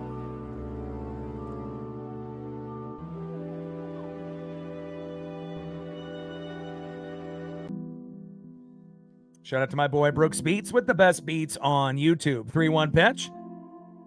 And a nice little dribbler going foul. Jackson Merrill hitting it to third base. Just foul. Sinker, 94 miles an hour there by Emerson Hancock. Count is full. 3 balls and 2 strikes to Jackson Merrill. Emerson Hancock's got a no-hitter here through 4 innings. Judah in the building. What's good? Denny Advia, baby. 3-2 pitch, hard hit ball into left field, fading foul. I was watching that game last night. They were down by 10 after Dylan Brooks hit a big jumper, and there was only a few minutes left in the 4th, and I thought, shit, we're not going to come back. But, Denny Advia led the charge, and we ended up coming back and winning that game by 4. Unbelievable. Rip City, baby. 3-2 pitch to Jackson Merrill. Big swing and a miss, and the no-hitter continues for our boy Emerson Hancock. Let's go. Way to bring the electricity. And considering we can't really trust Castillo, Logan Gilbert, obviously was terrible in his first 2 starts. This has really been the highlight for us on the pitching staff. We know Wu and Kirby are the 2 best and usually the most reliable, but unfortunately Wu and Kirby, when they've started, haven't got the run support, but eventually they will. And again, I'm loving what I'm seeing here from Emerson Hancock. Next up is Xander Bogaerts. First pitch is fouled off. Right in front of the catcher's mitt there, Cal Raleigh. Sinker, 96 miles an hour by Emerson Hancock. 0-1 count. But I feel like the same type of aura and vibe from Emerson this year than you used to see from Kirby and Wu, where they just, it resonates. You just kind of feel like they believe in themselves, and they, obviously should. We have one of the best pitching staffs in baseball. 0-1 pitch, big swing and a miss. Sinker, 95 miles an hour. No balls and 2 strikes to Xander Bogaerts. And we know that Logan Evans had some really good success against the Padres last year, but unfortunately ended up having a season-ending injury, obviously in spring training, so we're not going to have access to Logan Evans. But we do have a lot of guys on the up and up, like Ryan Sloan and Cade Anderson, that have been killing it in the farm. And, who knows, we might get one of those guys or both of them called up with Colt Emerson before the year is over. 0-2 pitch, low and at the knees. Change up, 88 miles an hour there by Emerson Hancock. 1 ball and 2 strikes. Nobody on and 2 outs. Bottom of the 4th inning. 4-0 Mariners with an Emerson Hancock no-hitter. I'm loving this, man. Because again, every time that Emerson would pitch in previous years, we were like, oh God, we're going to lose. He's going to give up 5 runs or more. And he did, right? And this year was the breakout year. And maybe, he wanted to take advantage of an opportunity, knowing that Bryce Miller was going to start the year injured. And he definitely is, taken a hold of the reins, so to speak. And honestly, I think I would rather have Bryce Miller come in for Castillo. I don't want Hancock, to go to AAA or sit on the bench. He's, one of the best pitchers for us this year. 1-2 pitch, hard hit ball, and the no-hitter ends as it goes to Randy on a little dribbler. And Randy's throw was actually somewhat decent, and it brings the runner back to first base. And a lot of times when you get dribblers into Randy's area, singles turn into doubles, doubles turn into triples. But that was actually pretty good hustle from Randy in left field, and actually a pretty good throw to keep that runner back at first base. And again, I wish that the no-hitter was going to continue. But again, a great job there by Randy for the defense. Xander there with the little single into left field. Next up is Manny Machado. And hopefully we'll be able to retire Machado and keep this runner stranded. But it definitely looked like Bogaerts was going to make it to second. But Randy's throw, that might have actually, I'm not kidding or joking around, that might have been the best throw from Randy from the left field area that into the infield. Normally it's just a lob, like he's playing in like Little League or T-ball as the Padres challenge.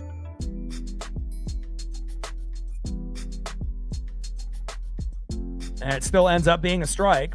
0-1 count. 0-1 pitch, and Machado, little fly ball into shallow right field. Wow! Luke Raley with a sliding grab on one knee. And I'm telling you, our defense has been amazing this year. And again, I know a lot of people were wondering, why did Luke Raley start initially over Victor Robles? And obviously it has to do with left-handed pitching, right-handed pitching. But again, we know Luke last year, had some timing issues and some injuries along the way. And Victor, was the better player defensively and offensively. But when Victor got hurt after running into the netting and the wall in San Francisco, after he came back, he really wasn't the same player.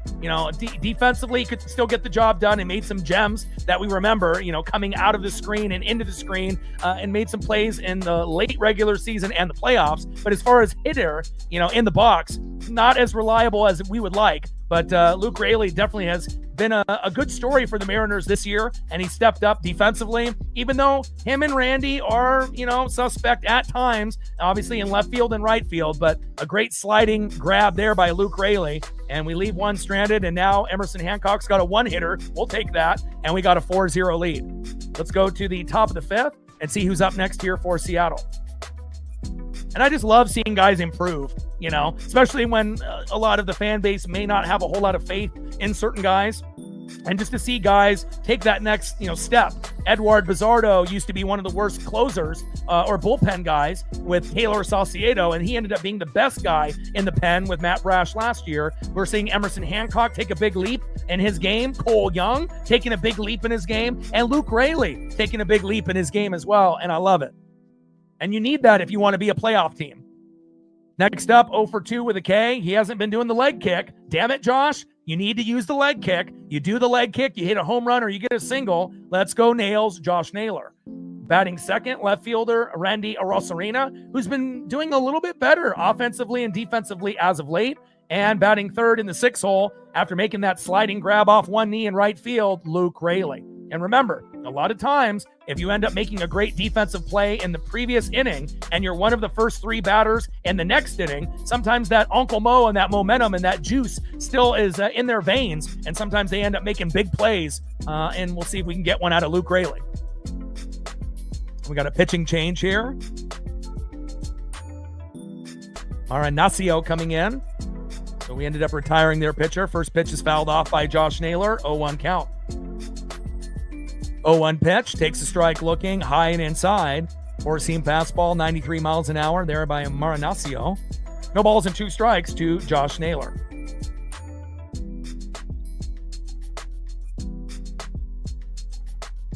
(0-2) pitch, and Naylor pops it up and out of play. And Naylor's not doing the leg kick today.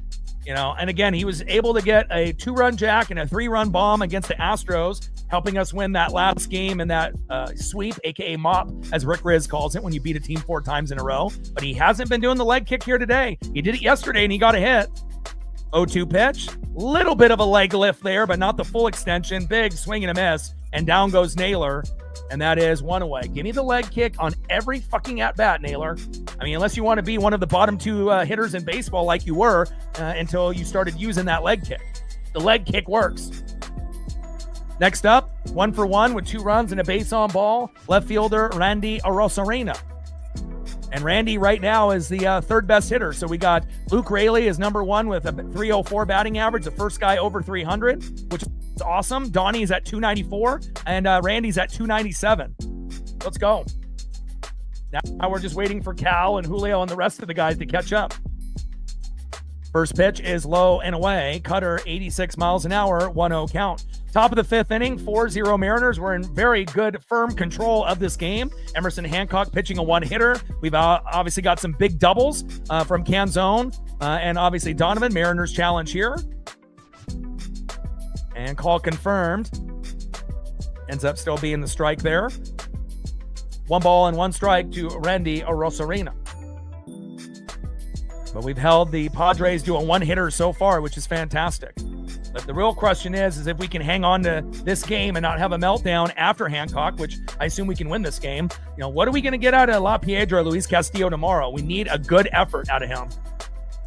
We can't have him give up 7 runs like last time against the Astros a few days ago. 1-2 pitch from Marnacio to Arozarena. Low and away. Cutter 86 miles an hour. Missing there by Marnacio. 2 balls and 2 strikes to Randy Arozarena.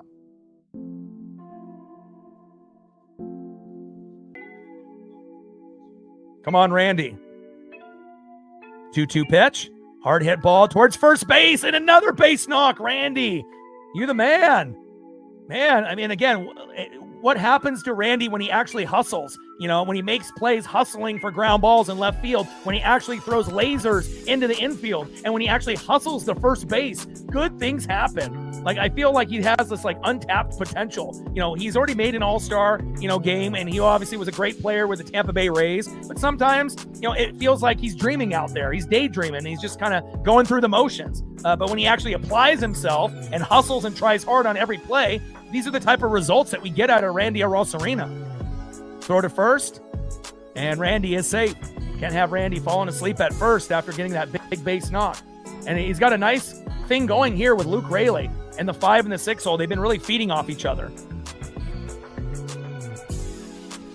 Oh, Randy's running.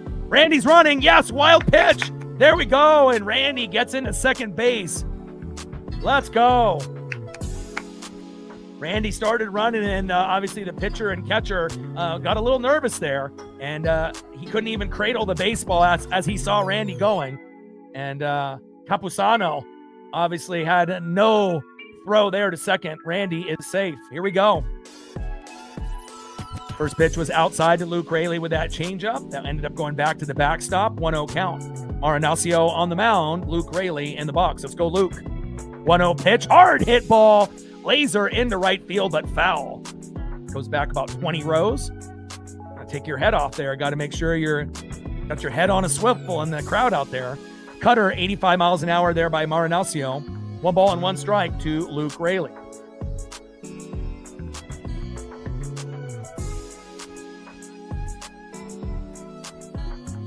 No, Vargas has been injured, and so he got injured in spring training. And then obviously, we'll see when we end up getting him back. And then once he was just about to come back, he re-aggravated the injury. So we're not going to see Vargas for a little bit, but we'll see what happens with him when we get him back. Big swing and a miss there by Luke Raley. 1 ball and 2 strikes from Marnacio to Raley. 1-2 pitch. Low and at the knees with the changeup. 82 miles an hour by Marnacio. 2 balls and 2 strikes to Luke Raley. So Canzone doubled to right off the foul pole. Raley and Arozarena scored in the top of the second, and Brandon Donovan singled to right. Randy and Cole Young scored, and that's how we're at a 4-0 lead. So we haven't homered yet, but we got the starting pitcher to go out, and that was huge.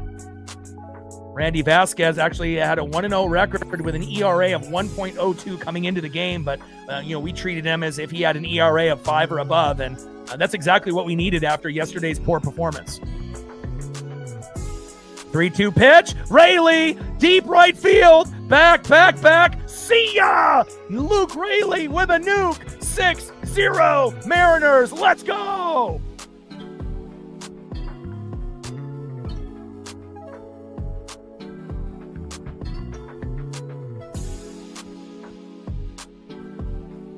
Let's go. We said that Luke was due for a nuke. And again, Randy and Luke have been feeding off each other. And great job there by Luke Raley. We mentioned at the beginning of the broadcast, him and Dominic Canzone were definitely overdue. And Luke finally gets the nuke. 6-0 Seattle. Tridents up. Great performance here by Seattle. This is exactly what we needed. Let's go. And home runs are contagious. Once we get one, it could turn into 2 or even 3 home runs before this one is over.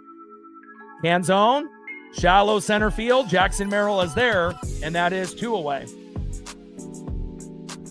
Didn't get the home run out of Dominic Canzone. And, you don't expect guys to go back-to-back often, but we have a roster that definitely could do it. Hell, we got a roster that's good enough to go back-to-back-to-back, and we will at some point this season. Next up, 0 for 1 with a run, base on ball and a K. Second baseman, Cole Young. Let's go. Much better than yesterday. Top of the 5th inning, nobody on with 2 outs. 6-0 Mariners. Tridents up. First pitch to Cole Young, takes a strike looking low and away, 0-1 count. Let's go, baby. Luke Raley with the nuke, baby. 0-1 pitch, fouls it behind the plate. Four-seam fastball, 92 miles an hour by Marinaccio. No balls and 2 strikes to Cole Young. But when we watch this team as much, as we do, there's a lot of ESP moments that we're going to have. And most of them will be, home run calls, RBI calls, punch outs, and probably the most important double play predictions. And Young pops up into shallow right field, and that is out number 3, but not after Luke Raley getting the nuke. And again, we got good ESP here. We keep control of all of the stats, every single game beginning to end. So we know when the last time that guy homered, if it's been a minute. And again, we have a few guys that are overdue. Luke Raley now got that one out of the way. Dominic Canzone is still overdue for a home run. And obviously this guy right here, the big dumper, Cal Raleigh, is definitely overdue as well. And we wouldn't mind Julio getting his second homer of the year as well. Let's go, baby. What a performance. And again, Randy actually hustling and making plays on defense, as well as running hard to first base. And obviously him and Luke Raley got a good thing going. 6-0 Seattle. Let's go. Tridents up. Let's go M's. Let's go to the bottom of the 5th inning and see who's up next year for the San Diego Padres. And on top of that, Emerson Hancock's got a 1-hitter. So not only are we doing excellent and bringing the electricity with the pitching, we're also doing it with the hitting. This might end up being one of the best complete games from Seattle in 2026. I love it. Next up, 0 for 1 in the 5-hole, DHing Gavin Sheets. Batting second, 0 for 1 with a K, right fielder from the Philadelphia Phillies, Nick Castellanos. And batting third, 0 for 1, the former first baseman of the Seattle Mariners, Ty France. Tridents up. Let's go M's, baby. Shout out to my boy Brooks Beats with the best beats on YouTube. Gained 6 subs since the last commercial break. 24 subs to go to 23,800.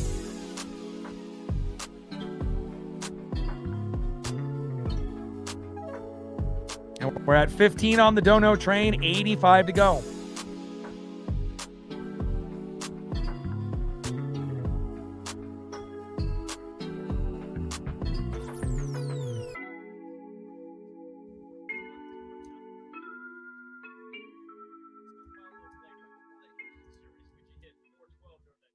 All right, 118 likes, 72 to 200. Let's go, baby.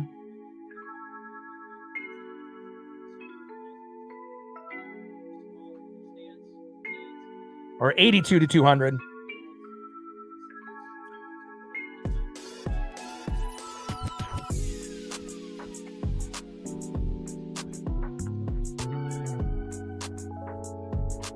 First pitch, takes a strike looking down the middle, 0-1 count. 0-1 pitch, low and at the knees, change up 86 miles an hour there by Emerson Hancock. 1 ball and 1 strike to Gavin Sheets. 1-1 pitch, high and away, sweeper 76 miles an hour there by Emerson Hancock. 2 balls and 1 strike to Gavin Sheets. 2-1 pitch, foul behind the plate, sinker 93 miles an hour there by Emerson Hancock. Yeah, we're 8-10 right now, 1-6 on the road. So not ideal, but if we can get this victory, we can start getting some more W's on the road. 2 balls and 2 strikes with nobody on and no outs. Bottom of the 5th, 6-0 Seattle. 2-2 pitch, hard hit ball into left field and foul. Four-seam fastball, 96 miles an hour there by Emerson Hancock. Count now is full. 3 balls and 2 strikes to Gavin Sheets. Shout out to my boy Brooks Beats with the best beats on YouTube. Emerson Hancock on the mound. Gavin Sheets in the box.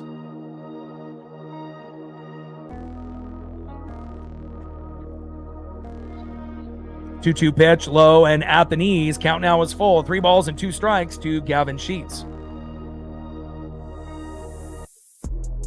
Hancock's only at 57 pitches, so he literally could go all the way to the 7th or 8th inning if needed. 3-2 pitch, hard hit ball, deep center field. Julio Rodriguez. Oh, he dropped it. Oh, Julio. I thought he had it. And then he was trying to adjust midair, and then at the very end, the ball came out of the mid. Damn it. Julio, 9 times out of 10, makes that play. And he ends up kind of, trying to contort his body.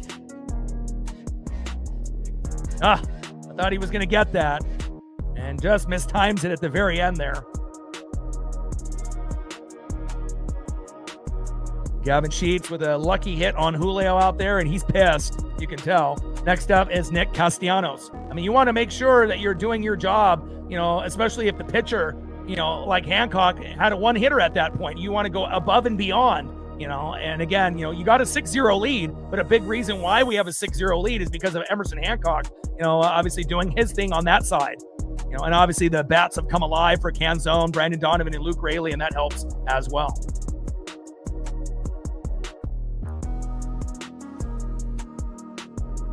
Oh, 1 pitch, high and away.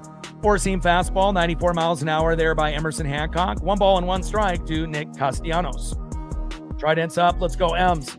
And hopefully Julio will be able to make up for that blunder.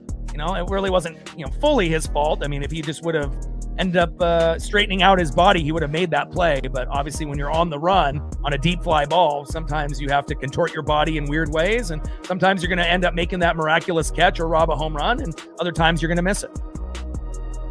Pitch is fouled off. Sinker, 95 miles an hour there by Emerson Hancock. 1 ball and 2 strikes to Nick Castellanos. 1-2 pitch. Fouls that one off. 4-seam fastball, high and inside, 95 miles an hour there by Emerson Hancock, who's got a 2-hitter right now. Bottom of the 5th, runner at second with no outs. And hopefully we'll keep that runner at second. And I would love for us to keep this 6-0 lead for as long as possible.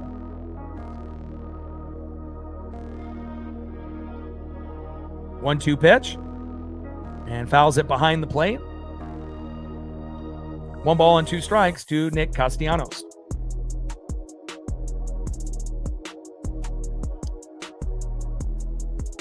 Hancock on the mound, Castellanos in the box. Bottom of the 5th inning, 6-0 Seattle. Trident's up, let's go M's. 1-2 pitch, popped up. Shallow left field, Randy is there. And that is 1 away. Good defense there by Randy. We don't say that often. Next up, 0 for 1 in the 7-hole, the former Seattle Mariner first baseman and a fan favorite, Ty France. On deck is Jake Cronenworth. 6 runs, 7 hits, no errors for Seattle. No runs, 2 hits, no errors for San Diego. I mean, we're even hitting better than San Diego did against us yesterday. They won that game 4-1, and we only had 4 hits and put up 1 run. And again, this was a win that we desperately needed, and Hancock has done his job, as well as Canzone, Donovan, and Raley doing their job as well. First pitch to Ty France as he fouls it off, 0-1 count.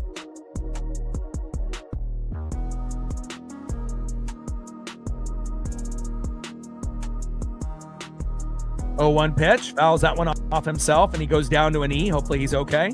Sinker, 95 miles an hour there by Emerson Hancock. No balls and 2 strikes to Ty France.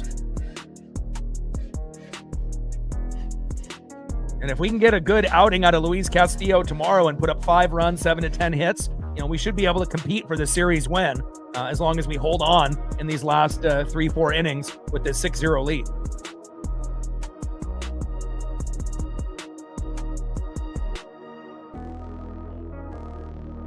Oh, 2 pitch from Hancock to France. Sweeper, and that's the one you got to be aware of. High and away, 77 miles an hour, like 3 feet off the plate. It's really the only pitch you got to worry about with Hancock because, again, if Cal and Garver can get a mitt on it, we're fine. But sometimes it's, 3, 4, 5 feet off the plate, and, if they're not on the same page, that's going to be a wild pitch, once in a while. 1-2 pitch, hard hit ball into shallow left field, fading foul. Sweeper, 78 miles an hour there by Emerson Hancock. 1 ball and 2 strikes with a runner at second and 1 out. Bottom of the 5th, 6-0 Mariners. And hopefully if Castillo ends up getting roughed up slightly, he only gives up, 1 to 2 runs. And the most that we can have him give up is 3 while we still feel comfortable that we can win. But if he gives up 4 or more, we can still win like we did in his last start when we were down 7-2 to the Astros. But again, to be down 7-2 and to get 5 runs in the 5th and win that game 8-7, that's not going to happen very often, But we were blessed to get that comeback victory, and we'll see what happens tomorrow. 1 ball and 2 strikes to Ty France. 1-2 pitch. Big swing and a miss, and another punch out by Emerson Hancock, my boy.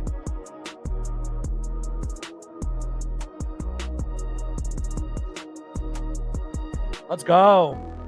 Emerson Hancock bringing that electricity, baby. Brian Wu, George Kirby, Emerson Hancock. Who would have thought? 3 best pitchers on the team so far, and that's 6 Ks on 70 pitches. Unbelievable. 1.61 ERA, and again, he's going to end up having one of the best records, because again, obviously with Kirby and Wu, they have losses, because they haven't got run support, but if you're looking at everyone on the pitching staff, Emerson Hancock's going to end up being, the pitcher that's going to have the lowest ERA with the wins. We know Wu and Kirby can have the ERA as well, but they haven't been able to get the wins, but, great job by the former first-round pick from Georgia. First pitch is high and away to Jake Cronenworth, 1-0 count. He's got 6 Ks so far. Vasquez had 6 before he got, exited and booted. 1-0 pitch, fouls that one off, high and away. Four-seam fastball, 96 miles an hour by Emerson Hancock. 1 ball and 1 strike to Jake Cronenworth. But this is definitely what we needed after that 4-1 loss yesterday. We can only have so many losses as Mariner fans before it starts to affect us mentally, 1-1 pitch, and that ends up going into left field, out of play. Anytime you end up losing 4 games or more, in a row, it definitely is brutal, but it could be worse. Look at the Astros, after they ended up getting swept by the Rockies and us, they were on an 8-game losing streak, and I hope that we don't have anything like that all year. 4 is probably the max. 4 or 5, and even that's too much. 1-2 pitch, low and at the knees with the sweeper, 76 miles an hour there by Emerson Hancock. 2 balls and 2 strikes to Jake Cronenworth.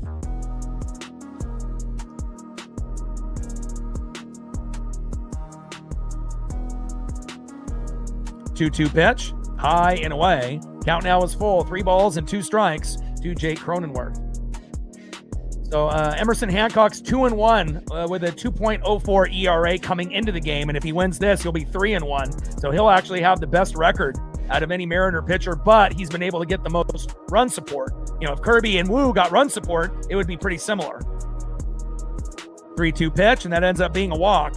And now we got runners at first and second with 2 outs, and this is the first, I don't want to say mini meltdown, that Hancock has had right here. Pitch count is still pretty low. He's only at 75 pitches. But we definitely need to get this last out here. And next up in the 9-hole, catcher Luis Capusano, who ended up coming in for Freddie Fermin, who ended up taking a pitch that got fouled off into the mask. And they ended up having to bring in the catcher that ended up catching yesterday. And now we're going to have a mound visit with Cal Raleigh and the squad. And hopefully they can get a good strategy here where we can get a pop-up, a ground out, or that last strikeout. And, we believe in Emerson Hancock. We can get the job done here.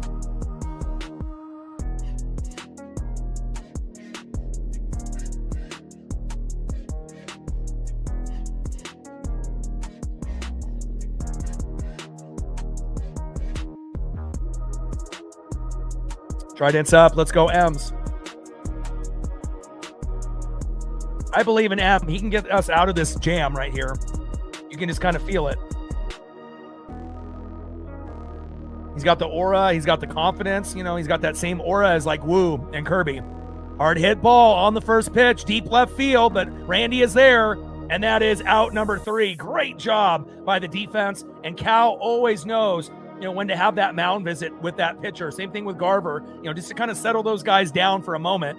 Great job there by Emerson Hancock, even though he had a no-hitter, you know, obviously a few minutes ago, to end potentially with a 2-hitter and not give up any runs, you know, and he can still go for another inning or 2 if needed. He's only at 76 pitches, 55 strikes. He's got his ERA down to 1.59, and he has 6 Ks, so he might be able to finish with like 7 or 8 before he ends up hitting the bench. End of the 5th inning, 6-0 Mariners. Love it. Let's see who's up next here for Seattle and the top of the 6th. Next up for the Mariners, 0 for 1 with a base on ball in the 9-hole. Shortstop Leo Rivas. Batting second, 1 for 3 with 2 RBIs and 2 Ks, third baseman Brendan Donovan. And batting third, 1 for 2 with a base on ball, catcher, big dumper, Cal Raleigh.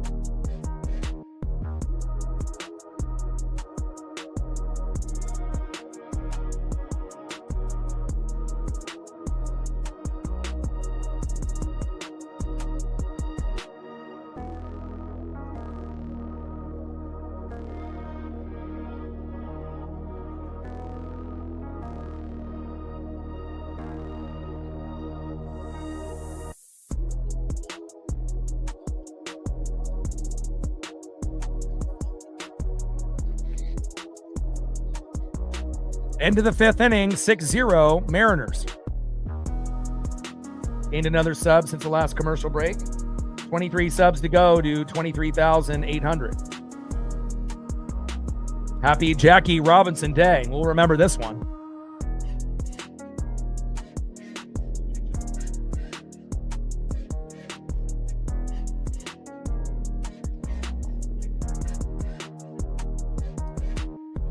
All right, 129 likes, 71 to 200. We're at 15 on the Dono train, 85 to go.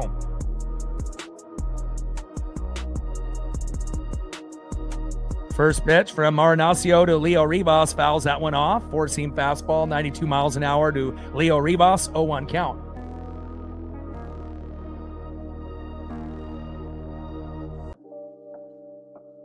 Shout out to my boy Brooks Beats with the best beats on YouTube. 0-1 pitch, low and away. Change up 81 miles an hour by Ron Marinaccio. 1 ball and 1 strike to Leo Rivas. Mike in the building. What's good, brother?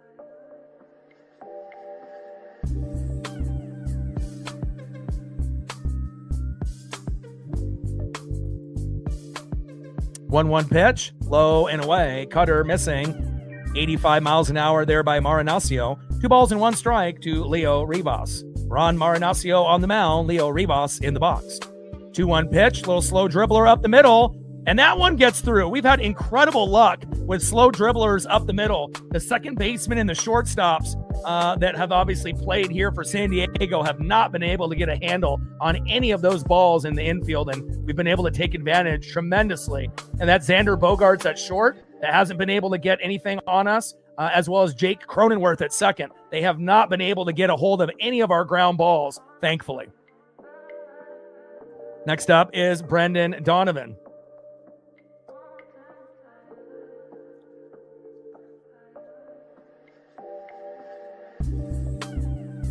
First pitch from Marinaccio to Donovan, low and at the knees, 1-0 count.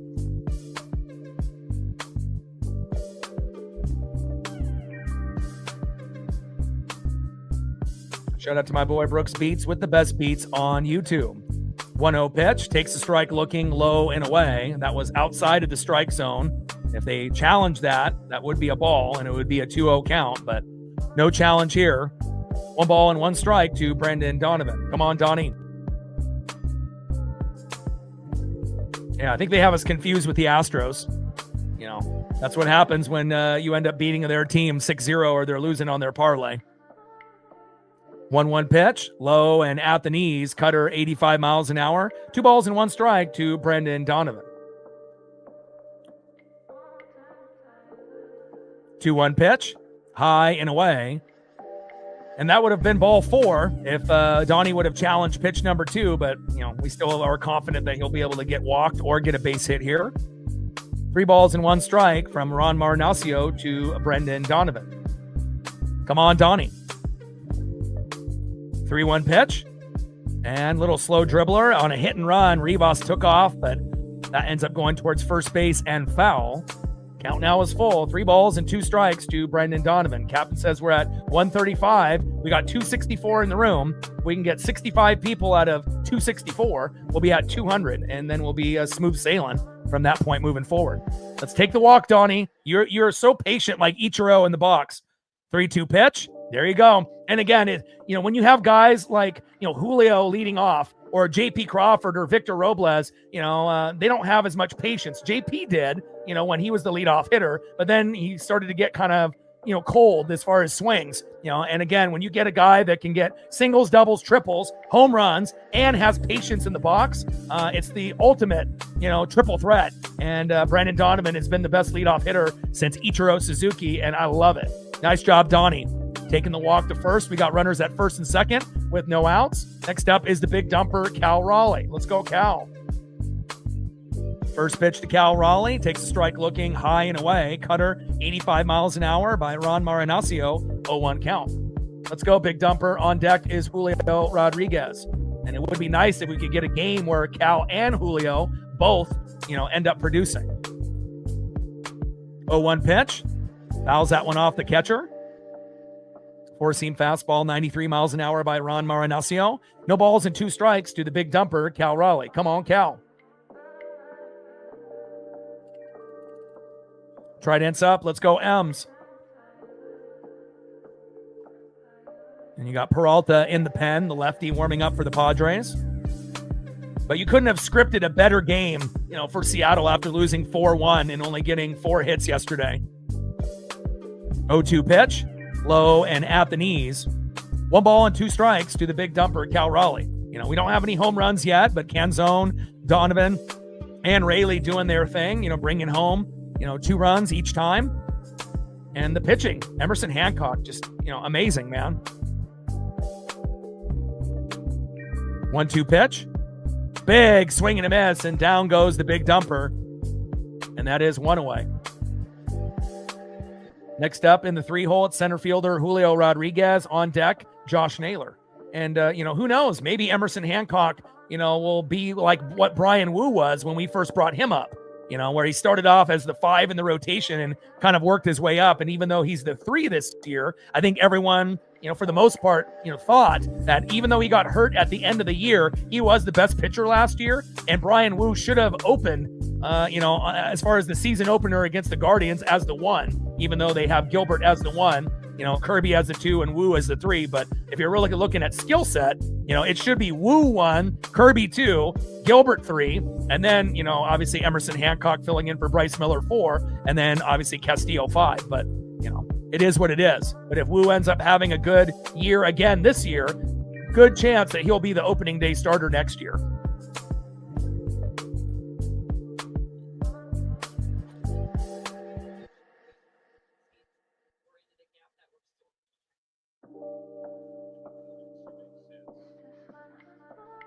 Now, Captain's just commenting on someone that said that we were cheaters, but they're not here anymore.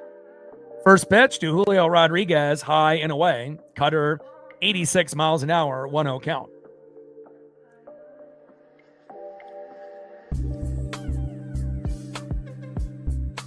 It's all good.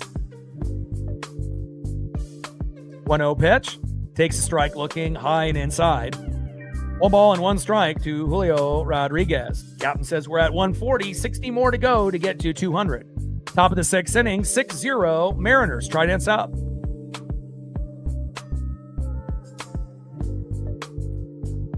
1-1 pitch, high and away. Cutter 87 miles an hour missing there by Ron Marinaccio. 2 balls and 1 strike to Julio Rodriguez. Come on, J-Rod. And obviously Julio had bases loaded and wasn't able to get anything done early in the game. Now he's got runners at first and second with 1 out. Let's see if Julio can cash in. 2-1 pitch, fouled off behind the plate. Cutter 86 miles an hour by Ron Marinaccio. 2 balls and 2 strikes to Julio Rodriguez.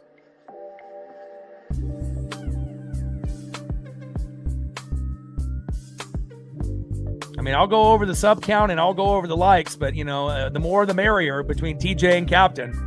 Sometimes I'm the only one that's, having to go through those responsibilities. So, it's always nice to be able to have a couple mods help out with that as well. The more the merrier.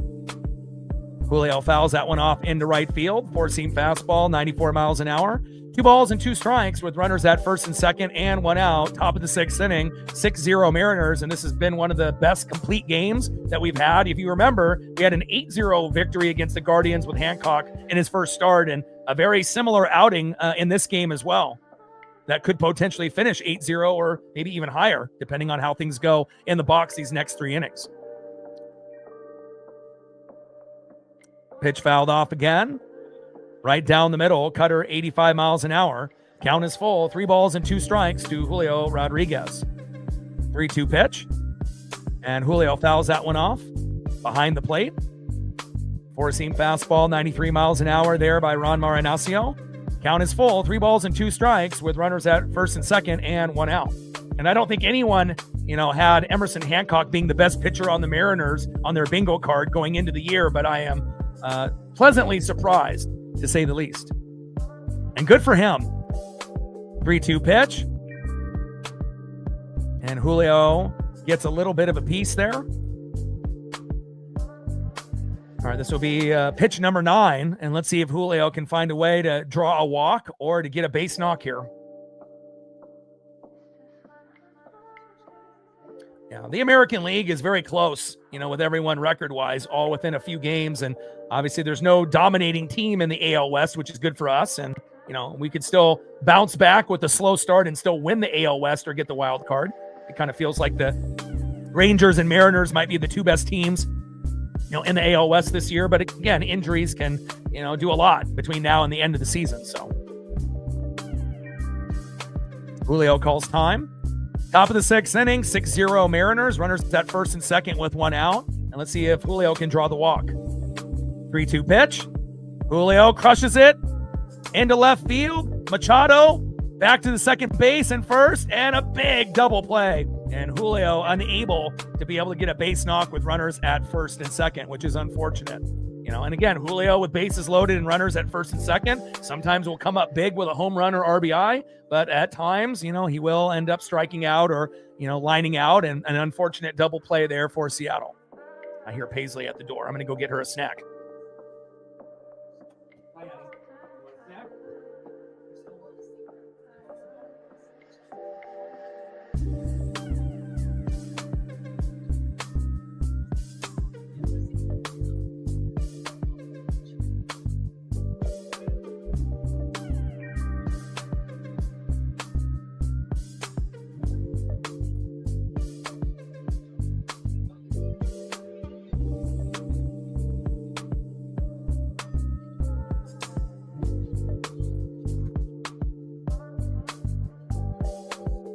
All right, let's go to the bottom of the 6th inning and see who's up next here for the Padres. Next up for the Padres, 0 for 2 with a K, left fielder Ramon Laureano. Batting second, 0 for 2 with a K, center fielder Jackson Merrill. And batting third, 1 for 2 in the 3-hole, shortstop Xander Bogaerts. Trident's up. Let's go M's.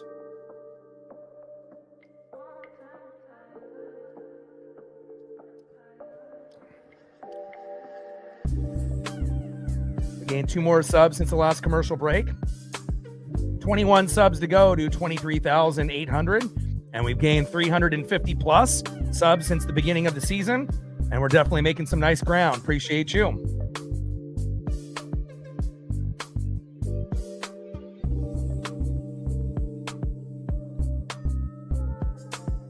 Nothing is better than seeing pitching, hitting, defense all come together in a game while you shut out the opponent.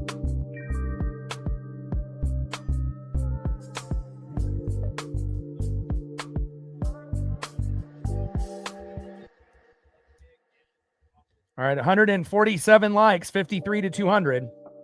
We're getting there. We got 265 in the room. If we can get 53 people out of 265, we'll be at 200. We should be able to get to that point.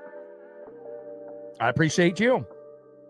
Takes a lot of work, when you have to do the play-by-play and the color and the music and the photos and, the chat. First pitch is fouled off towards third base, 0-1 count. It's like I got to do the job of like 3 different people, produce the show on the fly, call the game, also do color commentary and vibe with the chat and everything else, and it definitely is not easy. But again, it's something that I definitely love. I've been doing this for 14 years. This is my 10th year on YouTube. And, I plan on doing this, for the rest of my life. And I've already been full-time for the last 4 or 5 years. And definitely feels like we're only maybe 1%, into the journey. I got long-term goals to get to 100K subs. We got a ways to go till we get to that point. Got to go to 25, 50, 75 before we get to 100. But again, we got some amazing fans a part of this channel, and I appreciate every single one of you. 0-2 pitch, high and inside, sweeper, 77 miles an hour, getting away from Hancock there. 1 ball and 2 strikes to Ramon Laureano.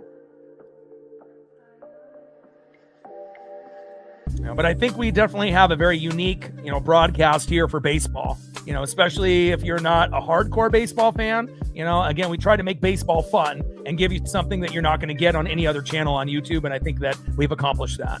We got the fire thumbnails. We got the great background music with my up and coming best, one of like my really good, friends, in Brooks Beats. And obviously with the HD 4K photos and everything else in between. 2-2 pitch all the way back to the wall. Luke Raley, not necessarily robbing the home run, but that might have been a double. And a big defensive play there by Luke Raley, even though we know Julio ended up getting a home run robbed. And a nice defensive play there by Luke Raley in right field. Nice job. Down goes Ramon Laureano, and that is 1 away. Next up, number 2 hole hitter, center fielder, Jackson Merrill. And we know Merrill ended up robbing that earlier in the game. First pitch from Hancock to Merrill, fouls that one off. 4-seam fastball, 93 miles an hour, 0-1 count. Shout out to my boy Brooks Beats with the best beats on YouTube. 0-1 pitch, high and away. Cutter, 84 miles an hour by Emerson Hancock. 1 ball and 1 strike to Jackson Merrill.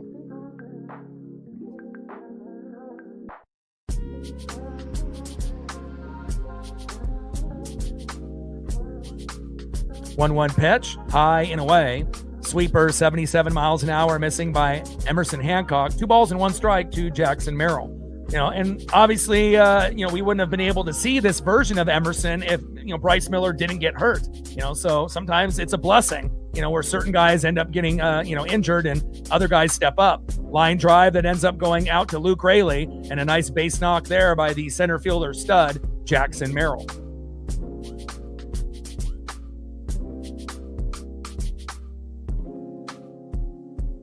Next up, in the 3-hole, shortstop Xander Bogaerts. And we haven't talked about it today at all, but now it's the time. We need a double play, and again, we'll see if we can get some ESP on this one here. Give me a slow dribbler right up the middle to Cole Young or Leo Rivas, throw to first, and then we get out of this inning unscathed. Bottom of the 6th with a runner at first with 1 out. First pitch fouled off by Bogaerts, 0-1 count. Now, obviously, I would take back-to-back punch-outs by Hancock as well. That would be great for his stat line. But whatever it takes to keep them at a 0 with Hancock on the mound. Trident's up. Let's go, M's.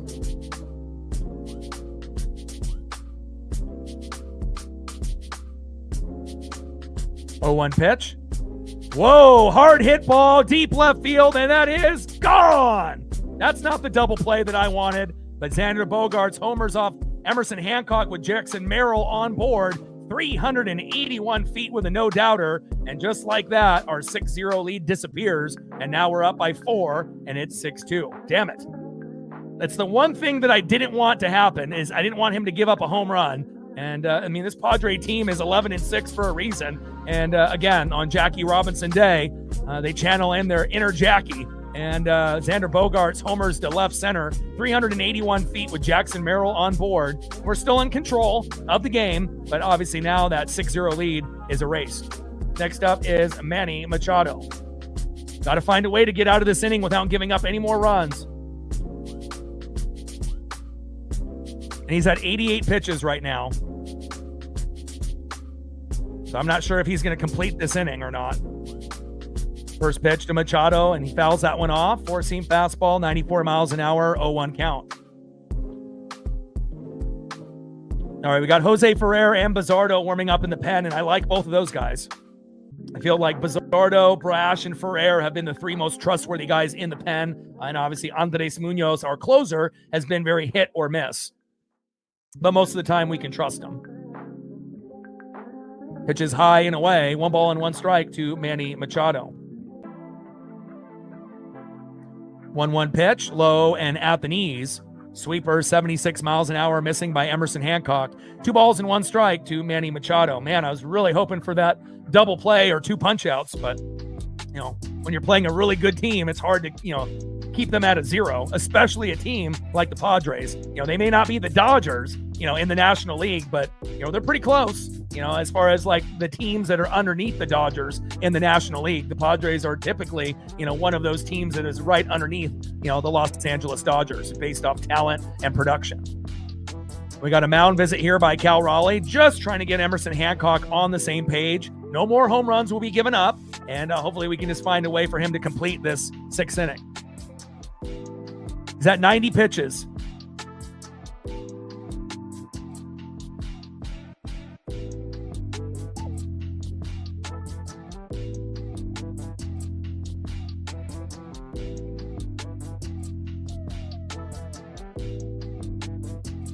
Two 2-1 pitch. Hard hit ball into right field, out of play. Four-seam fastball, 95 miles an hour there by Emerson Hancock. 2 strikes to Manny Machado.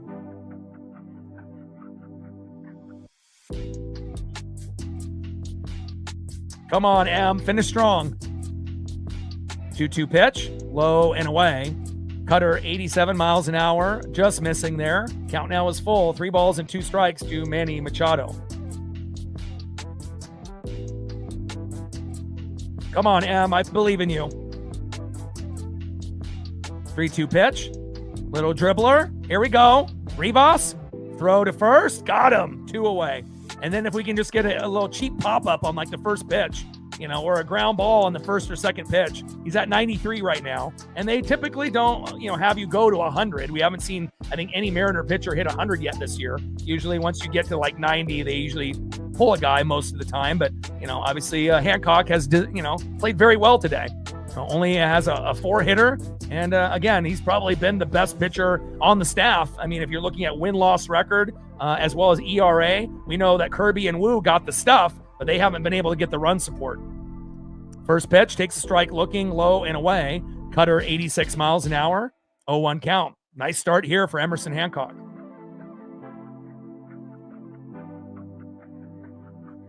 Oh, 1 pitch, high and away. Sweeper missing, 75 miles an hour by Emerson Hancock. As the crowd chants, holy sheets for Gavin Sheets. They think their creativity level is on 100, I guess. 1 strike to Gavin Sheets. 1-1 pitch. Hard hit ball into deep left field, fading foul. Sinker, 94 miles an hour there by Emerson Hancock. 1 strikes with nobody on and 2 outs. Hancock on the mound, Gavin Sheets in the box. Hopefully we can get the punch out, pop up, or ground out here after he again gave up that big 2-run blast by Xander Bogaerts. We had a 6-0 lead. 1-2 pitch, low and at the knees. Cutter, 87 miles an hour there by Emerson Hancock. 2 strikes with nobody on and 2 outs. And he's at 98 pitches. Come on. Finish it strong here. Let's go, Emerson. 2-2 pitch. Popped up. Yes. Here we go on pitch 99.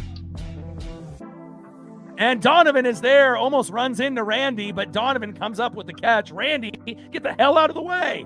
And there we go. Even though Emerson Hancock ended up giving up that 2-run blast when we were up 6-0, we can't complain. Him, only giving up 2 runs. That's one of the best starts that we've seen. And he did have an 8-0 victory in his first start that made us kind of open our eyes that, wow, Emerson Hancock might be the guy this year. Great job.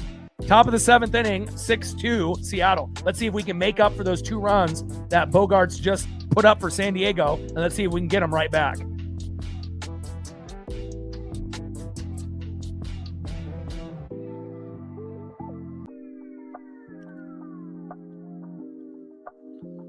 Next up, 0 for 3 with 2 Ks. First baseman, it's Nails, Josh Naylor. Give me the leg kick. You do the leg kick, you get a hit. Batting second, left fielder, Randy Arosarena. And batting third in the 6 hole, right fielder, Luke Raley.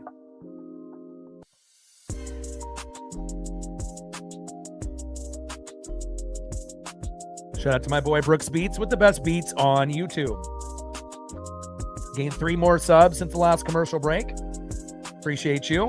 18 subs to go to 23,800. We're at 15 on the Dono train, 85 to go.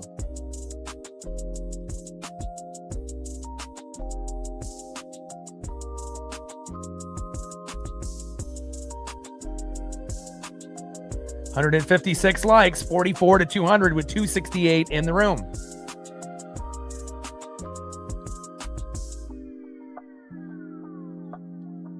All right, Emerson Hancock, obviously pitched a gem. 6 innings pitched, 4 hits, 2 earned runs, 1 walk, 6 Ks, 98 pitches officially, 68 strikes, 2.28 ERA. I knew it was 98 or 99. Looks like it actually is officially 98. And awesome job. Most starts of 6+ innings. The Mariners have 13.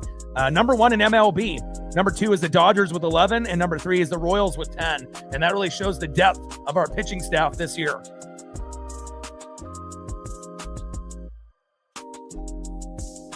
And we got Peralta in the game here for the Padres.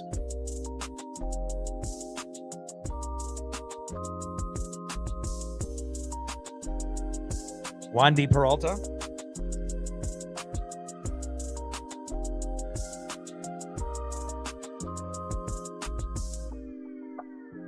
First pitch fouled off there by Josh Naylor. 0-1 count.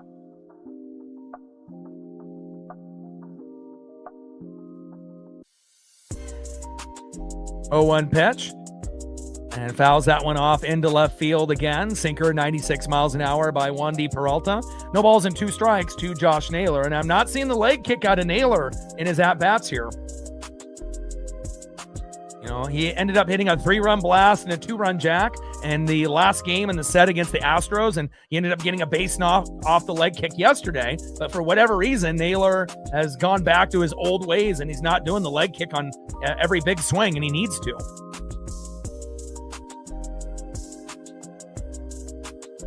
Pitches low and away. 1 ball and 2 strikes to Josh Naylor. 1-2 pitch. Low and at the knees. Change up 89 miles an hour, missing by Wandy Peralta. Peralta on the mound. Josh Naylor in the box. Come on, Nails. Get back to that leg kick, my guy. 2-2 pitch. Big swing and a miss, and not doing the leg kick, and it shows. Next up, 2 for 2 with 3 runs and a base on ball. Really getting into a nice heater for us lately. Left fielder Randy Arosarena, and then his partner in crime in the 6 hole, right fielder Luke Raley's been absolutely fantastic lately as well. They've been really feeding off each other on a good note. Rick Riz is loving it. First pitch from Wandy Peralta to Randy Arosarena. Takes a strike looking low and away. Sinker, 96 miles an hour, 0-1 count.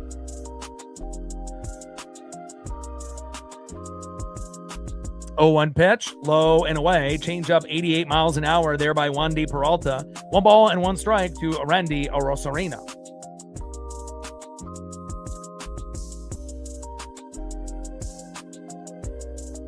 One pitch, low and away. Sinker, 94 miles an hour there by Peralta. 2 balls and 1 strike to Randy Arosarena. Yeah, but baseball is hard. You know, it's not only a physical game, but it's a mental game. You know, and again, catchers aren't supposed to get 50 or 60 home runs.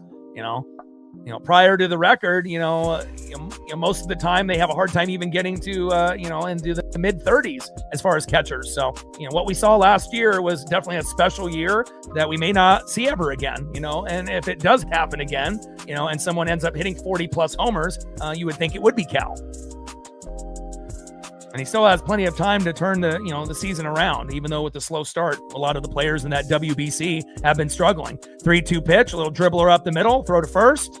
And that is 2 away. And that's one of the first slow dribblers, up the middle that Bogarts and Cronenworth have gotten a hold of. Majority of the little dribblers up the middle have gone through and made it to right field or center field, but that one does not. And that is 2 away. Next up in the 6-hole, right fielder, Luke Raley.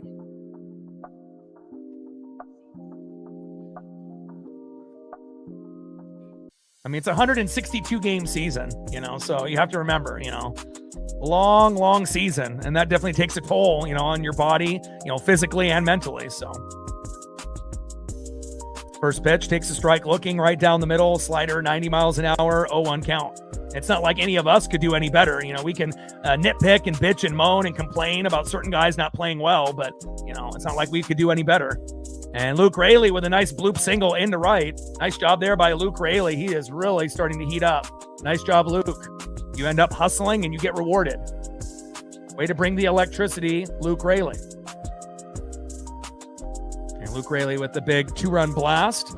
We love that early in the game. Next up, the Italian Stallion, 1 for 3 with 2 RBIs, Dominic Canzone.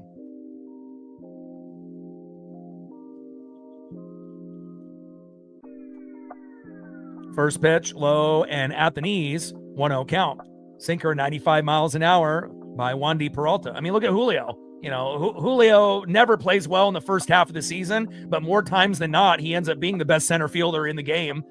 Even though he might not be great in the first half of the season in every single year in his career, but more times than not, he can make an all-star game. And at the end of the year, you go back and look at the stats. Are there some players in the outfield that have bigger numbers? Yeah, there might be some guys, but as far as his defense and his offense, especially when he gets rolling after the all-star break, there's nobody better. So, it's just about, can he figure it out in the first half of the season? And again, this year, the WBC kind of, derailed a lot of guys, but again, we'll see.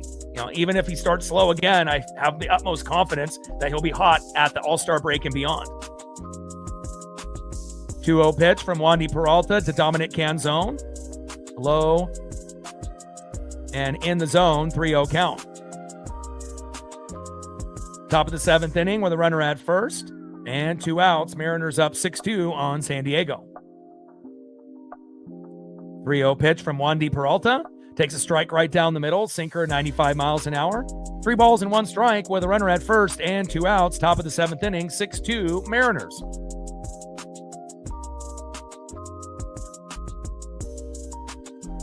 3-1 pitch. Low and at the knees, and great patience by Dominic Canzone, and that ends up being a walk. I mean, honestly, if Bryce Miller comes back, he should be filling in for Castillo. I mean, again, you don't want Miller to come in for Hancock if he's our best pitcher this year. We know Wu and Kirby, have been pretty damn good as well, but they just haven't got the run support. And obviously their win-loss, numbers aren't as good as M. M is going to have the best record as well as the best ERA. And we know Kirby and Wu eventually will catch up with wins when they get run support. And then obviously we'll see what Gilbert and Castillo can do as the season progresses.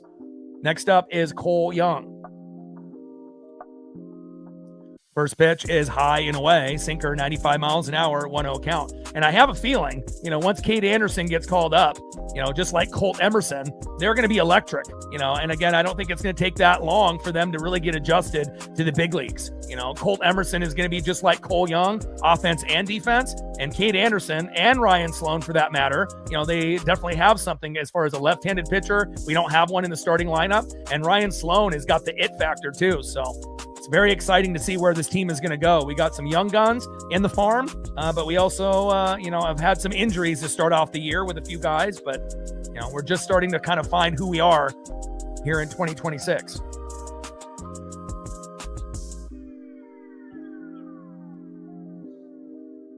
Yeah, I would put Castillo in the pen.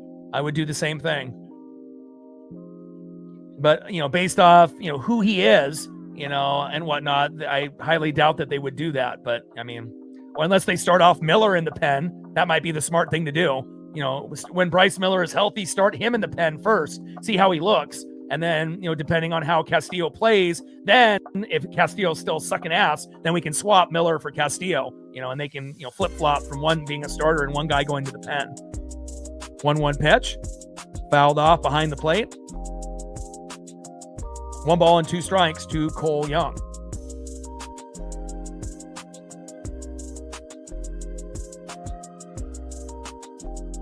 Alex Jacob warming up for the Padres.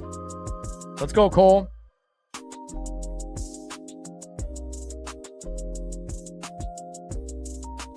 One-two pitch, and that ends up being fouled behind the plate again. 1 ball and 2 strikes with runners at first and second and 2 outs. Top of the 7th inning, 6-2 Mariners.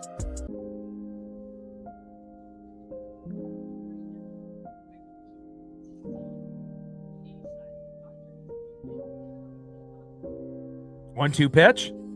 Hard hit ball towards first base and foul.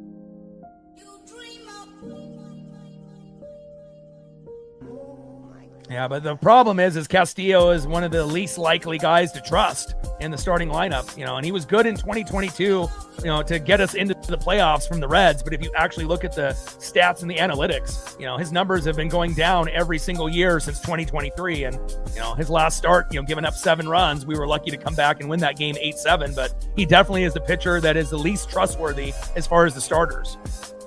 And then we'll see what Bryce Miller looks like when he comes back. He might be just as bad, especially if you're, coming off an injury.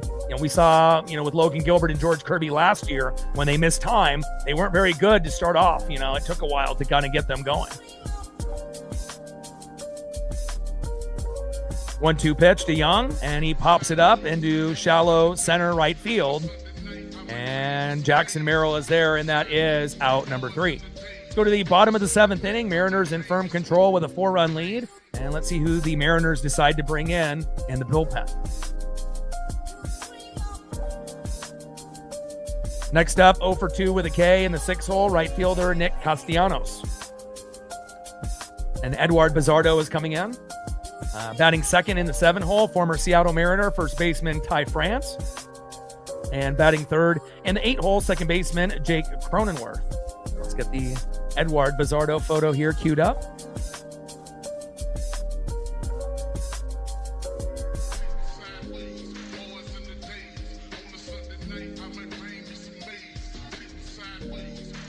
And Hancock coming into the game had a 2-1 record, 2.04 ERA, and if we can hang on to this victory, it'll take him to 3-1. And he ended up going 6 innings pitched, 4 hits, 2 earned runs, 1 walk, 6 Ks. I mean, if he didn't give up the Bogarts home run, he would have been a 6-0 possible victory unless we score more. 98 pitches, 68 strikes, and his ERA is 2.28. So not only does he have the win-loss record, but he also has the ERA, and he's been able to get the most run support out of any starting pitcher that has pitched well.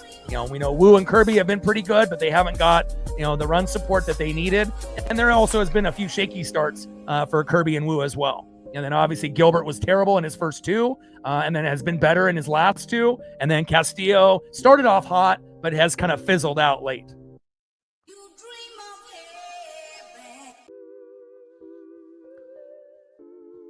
Shout out to my boy Brooks Beats with the best beats on YouTube. Bottom of the 7th inning, 6-2 Mariners. Gained 2 more subs since the last commercial break. 16 subs to go to 23,800.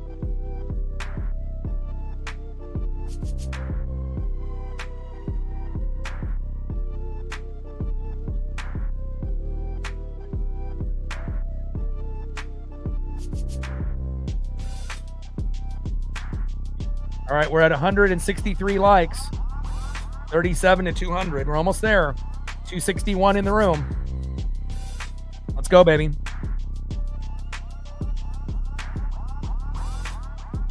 Edward Bizardo enters the game. First pitch to Nick Castellanos. Takes a strike looking high and inside with a sweeper. 81 miles an hour, 0-1 count. Edward Bizardo on the mound. Nick Castellanos, the former Philadelphia Philly, in the box. 0-1 pitch. Big swing and a miss. Sinker, 94 miles an hour by Edward Bizardo. No balls and 2 strikes to Nick Castellanos.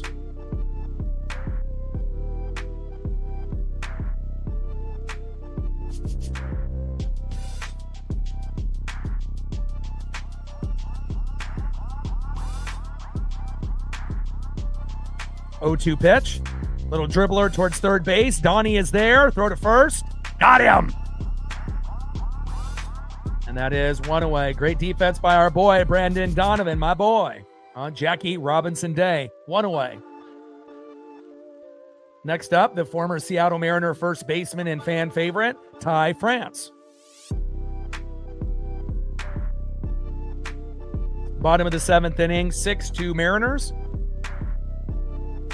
And I'm so proud of Emerson Hancock, as well as, Cole Young and, Luke Raley. There's been a few guys that, some guys that have maybe been a little bit of a disappointment early on, like Cal and Julio, but again, they'll eventually get there. We have high expectations for those guys, as everyone does, and we've had a few guys, shine that maybe we didn't expect to be as good as they are this, part of the year. So eventually everything will come together. 0-1 pitch, low and at the knees, low and away. 1 ball and 1 strike to Ty France. Sweeper on the first pitch, high and away. Sinker, low and away on the second pitch. 1-1 pitch, and then fouled off into right field, out of play. Sinker, 94 miles an hour there by Edward Bizzardo. 1 ball and 2 strikes with nobody on and 1 out. Bottom of the 7th inning, 6-2 Mariners. Emerson Hancock with a 4-hitter. And the bats have definitely come alive with Canzone, Brandon Donovan, and even Luke Raley. 1-2 pitch, hard hit ball into left field. Randy is there. Nice job, Randy. And that is 2 away. As long as they're pop-ups, we know that he can make that play. Good defense there by Randy Arosarena. Down goes the former Mariner first baseman Ty France with a flyout to left field. Next up in the 8-hole, 0 for 1 with a base on ball and a K, second baseman Jake Cronenworth. Trident's up. Let's go, M's.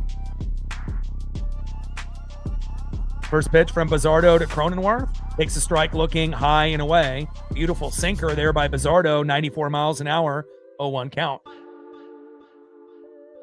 It's just nice when everything comes together. Starting pitching, bullpen, defense, hitting, and this is what we expect, for being a World Series contender.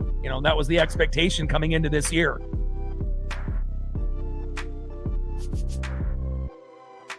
Oh, 1 pitch, takes a strike looking low and away. No balls and 2 strikes to Jake Cronenworth.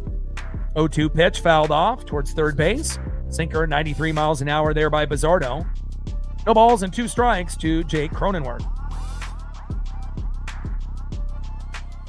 Come on, Bizzardo. 0-2 pitch.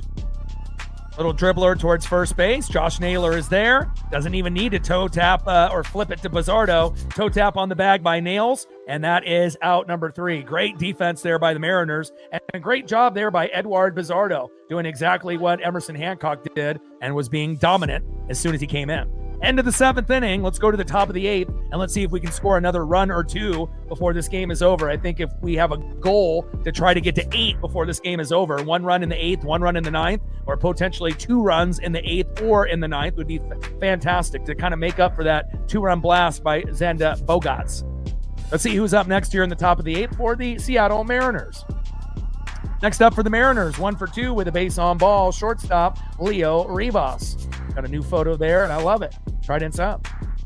Batting second, third baseman Brendan Donovan. 1 for 3 so far with 2 RBIs, and his batting average is just below 300. And believe it or not, even though we were one of the worst hitting teams in baseball, Donnie's at 294, Randy's at 303, Luke Raley's at 328. And so if Donnie can end up getting a hit, we potentially could end up having 3 guys above 300. And at one point, we were batting 188 as a team. So we definitely have been able to gain some ground, against the Astros and now the Padres. Let's go.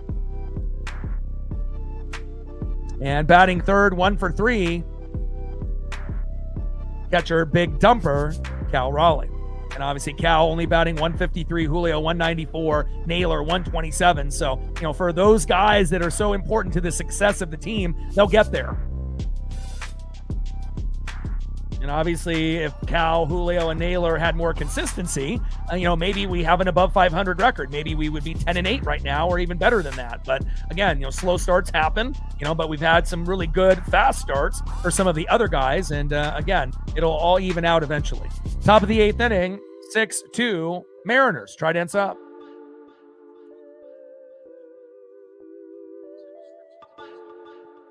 $16 subs away from 23,800.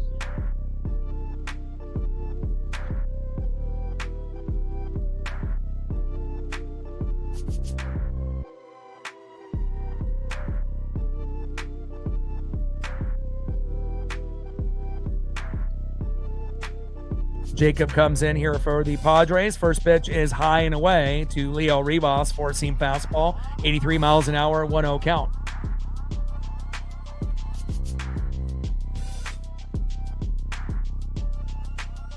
One-0 pitch. Should be a strike, but called ball, high and inside in the strike zone. Four-seam fastball, 83 miles an hour. And this would be Padres challenge this, and they end up winning the challenge. Call overturned. 1-1 strike to Leo Rivas. Yeah, but even if Cal, hits 30 to 35 home runs instead of 60, he can still have a good year. Just people don't realize, how hard it is to hit home runs as a catcher. And obviously as we move forward, a lot of those people that voted for Judge, Judge is always going to have a higher batting average, and he'll have the RBIs and the home runs and the slugging. But again, you can give the award to Judge and Ohtani every year. If there was ever a year to have a co-MVP or for Cal to get it, it was last year. But again, a lot of these voters, will have to wait, a few more years to kind of look back and think, man, maybe I should have voted for Cal, recognizing how hard it is as a catcher to get that many home runs. 1-2 strikes to Leo Rivas. Come on, Leo. But if there was a player ever to have another season like that at catcher, you believe it would be Cal Raleigh again before his career is up. 1-2 pitch, big swing and a miss. And down goes Leo Rivas, striking out to the sidearm specialist there, Jacob, and that is 1 away. Next up, 1 for 3 with 2 RBIs, a base on ball, and 2 Ks. Third baseman, Brendan Donovan. Let's go, Donnie. Trident's up.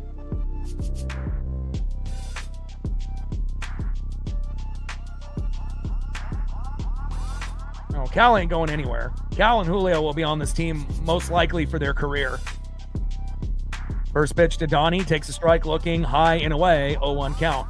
I mean, as long as we can keep a good majority of the core on the team, keep Wu for his career, and Donnie gets hit on the shoulder on the second pitch and makes his way to first, but if we can keep, Gilbert and Kirby and Wu and, obviously Julio and Cal, and as well as a few others. Obviously we have Naylor locked up for a few years as well. Donnie's here for a few years, and eventually Colt Emerson will take over JP's spot, and we'll have Cole and Colt. And then eventually we'll have Ryan Sloan and Kate Anderson, on the team as well. I mean, it's going to be a real special time here in the next few years. Next up is the big dumper, Cal Raleigh. First pitch from Jacob to Raleigh, takes a strike, looking right down the middle, 0-1 count. But we've had some amazing players over the years, Ken Griffey Jr., Randy Johnson, Edgar Martinez, Ichiro Suzuki. It's just crazy the talented, players that we've had, even though we haven't been to a World Series yet, but that doesn't mean that we won't, especially with the talent that we have, and the ownership is actually, buying in. So, it's a good possibility in the next 20 years, we'll make 1 or 2 World Series. We may not win the first time we go. 0-2 pitch, big swing and a miss. Down goes Cal, chasing on a pitch low and away, and that is 2 away. But in the next 20 years, as long as we keep building the team like we have been, pretty good possibility of going once or twice, and we might not win the first time around, like I mentioned, but there's a good chance that we could end up being a World Series champion one day. No doubt about it. Next up is Julio Rodriguez.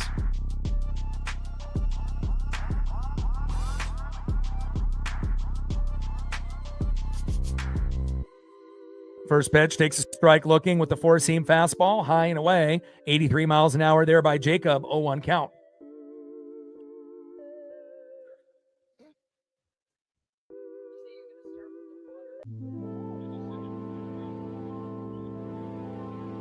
Oh, 1 pitch, high and away, four-seam fastball, 84 miles an hour there by Jacob. 1-1 strike to Julio Rodriguez.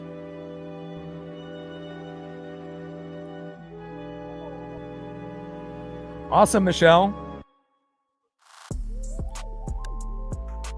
Try to get that Colt Emerson auto. 0-1 pitch, high and away, four-seam fastball, 84 miles an hour there by Jacob.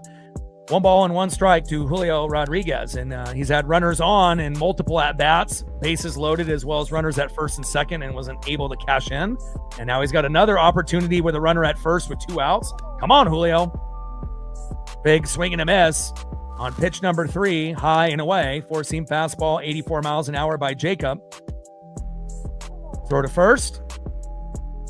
And Donnie is safe.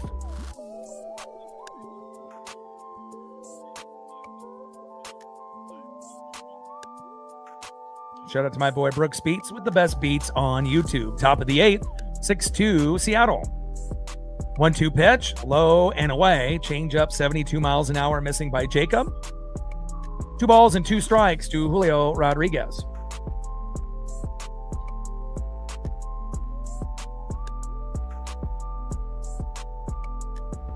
Two-two pitch, high and away.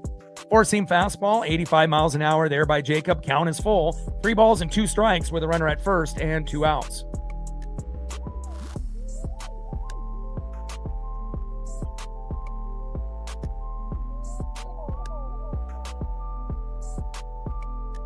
Time is called. Alec Jacob on the mound. Julio Rodriguez in the box.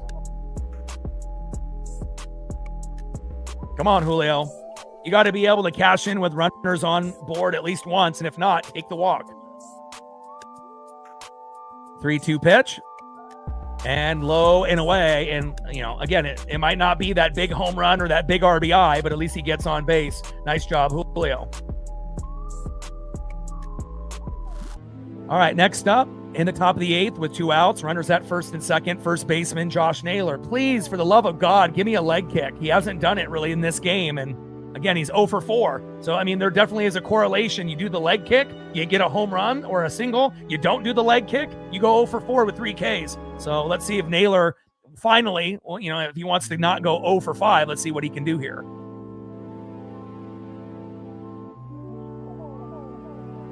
Slight leg kick there, and he pops it up, and that will be out number 3. We leave 2 stranded, but we're still up by 4 runs. Let's go to the bottom of the 8th and see who's up next here for the Padres. I mean, I need that vicious leg kick, not just that little one, you know, because again, that's what ends up bringing that power for you to hit home runs. And I know it's probably awkward for him to do it because he just hasn't really done it in his career, but when he did do it, it worked. You know, I mean, he got 2 home runs off of it against the Astros in that, you know, 4th game that ended up being a sweep or a mop, as Rick Riz would call it. And, you know, 3-run blast, 2-run blast. And then obviously yesterday he got a single off of it. And then today, for whatever reason, decides, I'm going to go back to my old ways. And look what happened. You went 0 for 5, you know. I think the proof is in the pudding. Let's see who's up next here for the San Diego Padres in the bottom of the 8th. And we got Gabe Spire coming in for Edward Bizardo. And hopefully this will be the good Gabe, not the bad Gabe.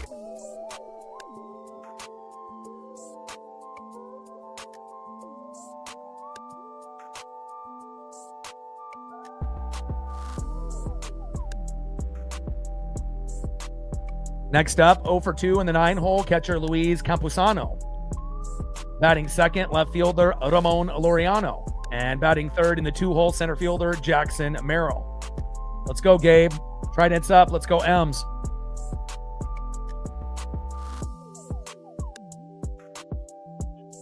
Bottom of the 8th inning, 6-2 Seattle.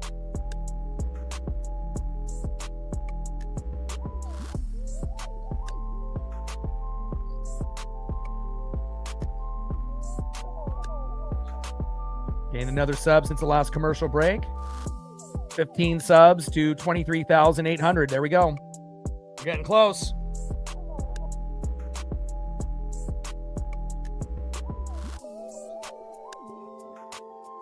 All right, we're at 172 on the likes. We're almost at 200. We only need 28 people out of 262, and we'll be at 200.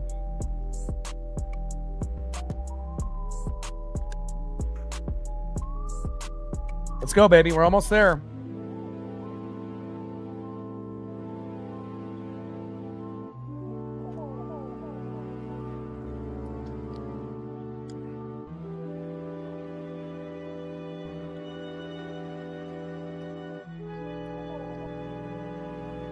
Wow, what a giveaway. Puffer vest. That's a nice looking giveaway there for the Padre fans.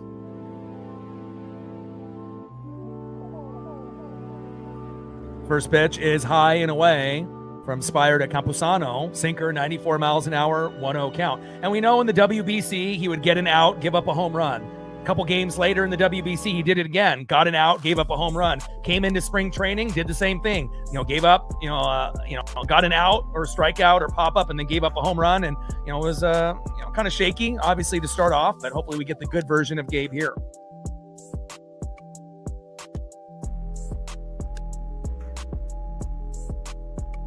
We're not here for that negativity, my guy. 1-1 pitch. Popped up. And this should be a routine play for the Mariners. And Brandon Donovan is there. And that is 1 away. We're at 15 on the Dono train. 85 to go.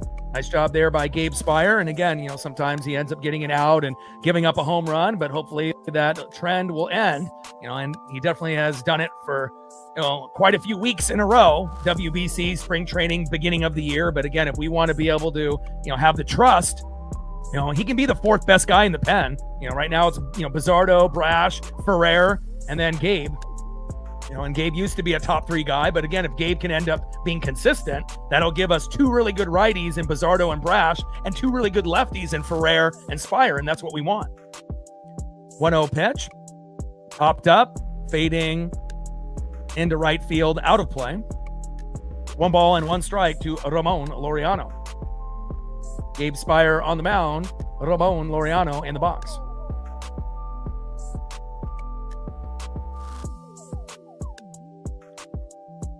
Shout out to my boy Brooks Beats with the best beats on YouTube. 1-1 pitch to Laureano and fouls it behind the plate to the Timber Tech sign.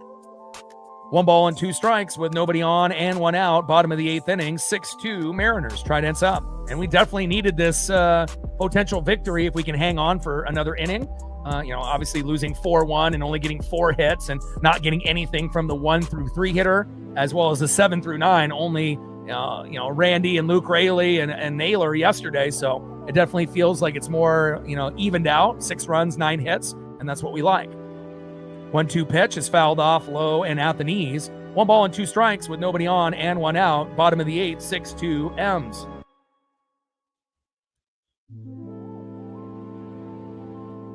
1-2 pitch. Popped up into shallow, deep center field. Back. And it's off the wall. And Laureano gets a stand-up double. At least it wasn't a home run, I guess. But again, that's the kind of the bad Gabe.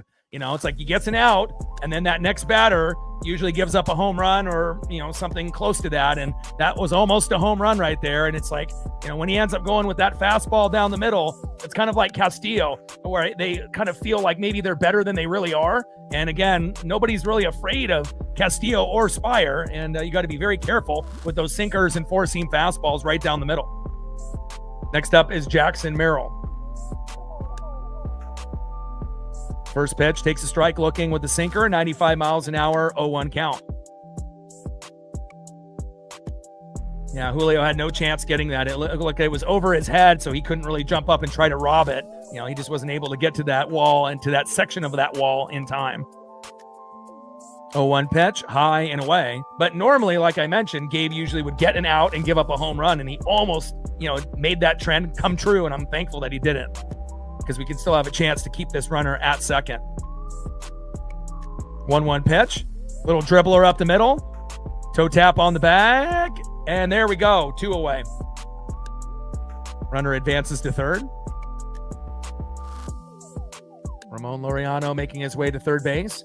And next up, having a good game, 2 for 3 with a run, 2 RBIs, Xander Bogaerts, who ended up getting the 2-run blast on Emerson Hancock, when he was at a 2-hitter, and that ended up making it a 4-hitter. But again, when you play a team that's 11-6, that's on a 6-game winning streak, you don't expect to shut them out. So, come on, Gabe. First pitch to Bogaerts. Dribbler up the middle. We got this. Rivas, throw to first. Got him. There we go. Good job, Gabe. End of the 8th inning, 6-2 Mariners. And again, the trend almost continued, but instead of giving up a home run, thankfully it was just a double, and we kept him at second base and then went to third base. Left him stranded. Nice job, Gabe. All right, let's go to the top of the 9th inning and see if we can add on 1 more run for some insurance, or possibly 2. to make up for what Bogarts did to us earlier. And we got the guys to do it. Next up, 2 for 3 with 3 runs, a base on ball, a guy that's been really heating up for the Mariners offensively and defensively. I can't believe I'm saying it, Randy Arozarena. And another guy that's been heating up offensively and defensively, 3 for 4, 2 runs, 2 RBIs and a K, right fielder with a 2-run blast. I said that Luke Raley was due for a nuke, and guess what? We got it today, Luke Raley. And batting third, 1 for 3 with 2 ribbies and a base on ball, the Italian stallion, Dominic Canzone. So if you're really looking at the guys that are in the batting order that are coming up, those would be the guys that you would want up. Considering Donovan is 1 for 3, Cal 1 for 4, Julio 0 for 4, but got a walk. But when we had runners on board, he wasn't able to cash in. Naylor not doing the leg kick, going 0 for 5. I'm not surprised. And then obviously Randy, Raley, Canzone doing great. Cole Young, another kind of off game, 0 for 3, and Rivas 1 for 3. So even though we have some of the guys in the batting order that haven't produced, the guys in the middle of the order, 4, 5, 6, 7, those guys have been really producing for us, regardless of who's there. Fantastic.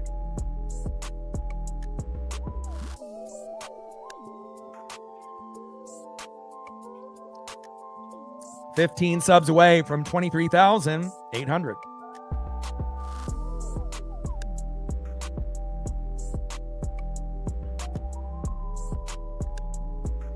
All right, we're at 180 likes. We need 20 more to get to 200. Can we get there?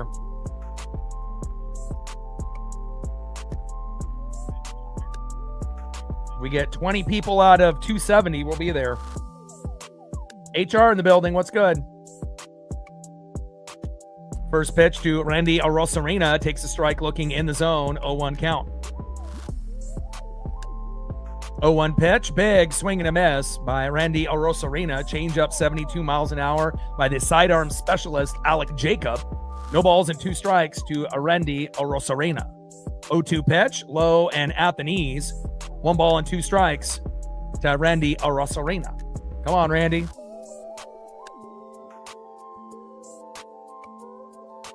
One-two pitch, and a little dribbler towards first base. Flip to the pitcher, Jacob toe tap on the bag, and that is 1 away. And we had a lot of dribblers up the middle that Bogarts and Cronenworth weren't able to get a handle of, but then within the last few innings, those ground balls have not been able to scoot through into the outfield. And that is 1 away. Next up, Mr. Hustle himself in the 6-hole, right fielder with a 2-run blast in the 5th, Luke Raley. Let's go, Luke. Let's see if we got another nuke in ya. First pitch to Raley is high and away. 4-seam fastball, 81 miles an hour, 1-0 count. Trident's up. Let's go, M's. 1-0 pitch.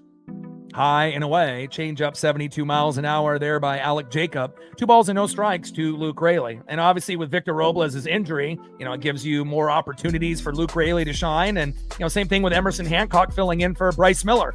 Sometimes you need an injury, for you to be able to get a chance to show that, hey, I belong and I've gotten better since last year. And if we didn't have those injuries, who knows what our record would be with Bryce Miller and Victor Robles. So not to say that those guys aren't good, but, 2-1 pitch, hard hit ball, deep right field, all the way back to the wall. Oh, and it hits the back of the wall. Luke Raley, run, baby, run. And he gets a stand-up double. My God, Raley is raking. Julio and Cal, take note. And again, even though Julio and Cal might be, a mini disappointment early in the season, I mean, we're getting some really good production out of a lot of other guys like this guy right here, as well as Randy Arozarena. Man, Luke's timing was off last year, and it looks like he's really found the rhythm this year. Thank God. We need him. Next up in the 7-hole, the Italian stallion, DHing for Seattle, 1 for 3 with 2 ribbies and a walk, Dominic Canzone. And I guarantee if that was in a different ballpark, that would have been gone. And obviously the specs on every ballpark are a little bit different. But, man, Luke has been on lately. Fantastic.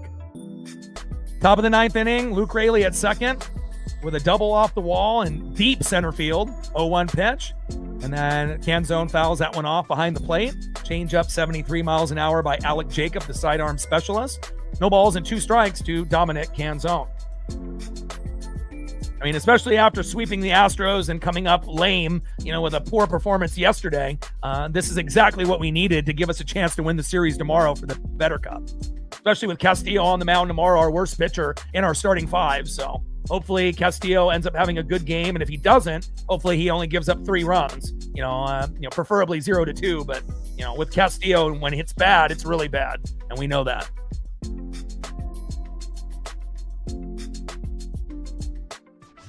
O2 pitch to Dominic Canzone from Alec Jacob. Big swing and a miss, and down goes Dom, and that is 2 away. Unfortunate there for the Italian stallion, Dominic Canzone. And let's see if we can get Cole Young a hit. He was hitless yesterday. I would love for him to be able to get a base knock here. 0 for 3 with a run, a base on ball, and a K. Just give me a little bloop single, somewhere into, left or right field. Let's see if we can get Cole Young on base. Come on, Cole. First pitch, high and away. 4-seam fastball, 83 miles an hour by Alec Jacob. 1-0 count.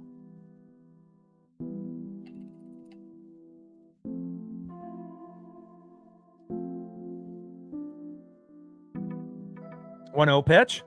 And that ends up getting fouled behind the plate. 1 ball and 1 strike to Cole Young. And, thankfully we have depth. So when we've had these injuries to Bryce Miller, Emerson Hancock, boom, comes in and is showing that he might be one of the best this year early in the season, right? And then Victor Robles goes down, and then Luke Raley is still continue to, rake. And it's just great to see when you have that depth, because a lot of teams don't have that kind of depth.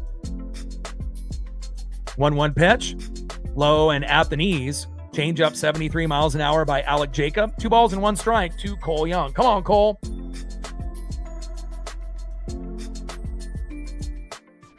2-1 pitch, high and away. Cole's got some good patience in the box. Change up 71 miles an hour by Alec Jacob. 3 balls and 1 strike to Cole Young.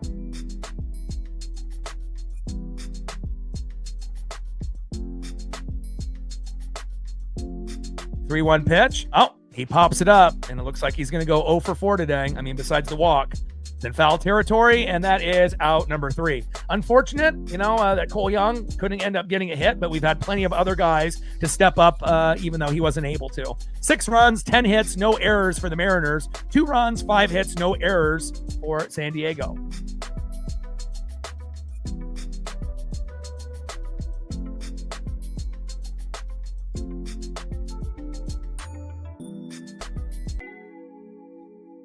Go to the bottom of the 9th inning and see who's up next here for the Padres.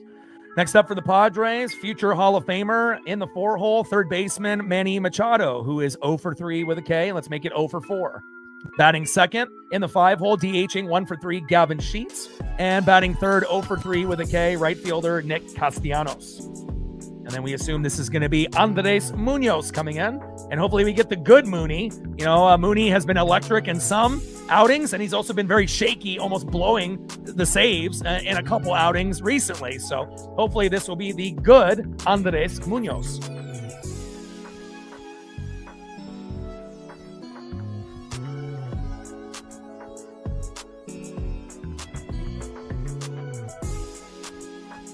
All right, Mooney, let's get it done, baby. Bring that electricity.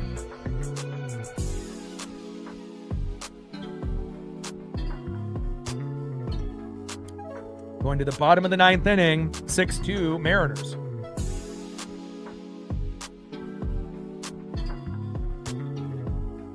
$15 subs away from 23,800. We've gained 355 plus subs since the beginning of the 2026 season. Let's go. And we're getting close to those 200 likes. We're just a few away. We got 279 in the room, so we should be able to hit the number, you would think.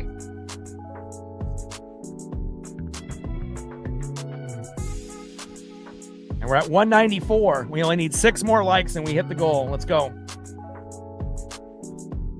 Can we get 6 people to hit that like button? And then we'll get to the goal of 200.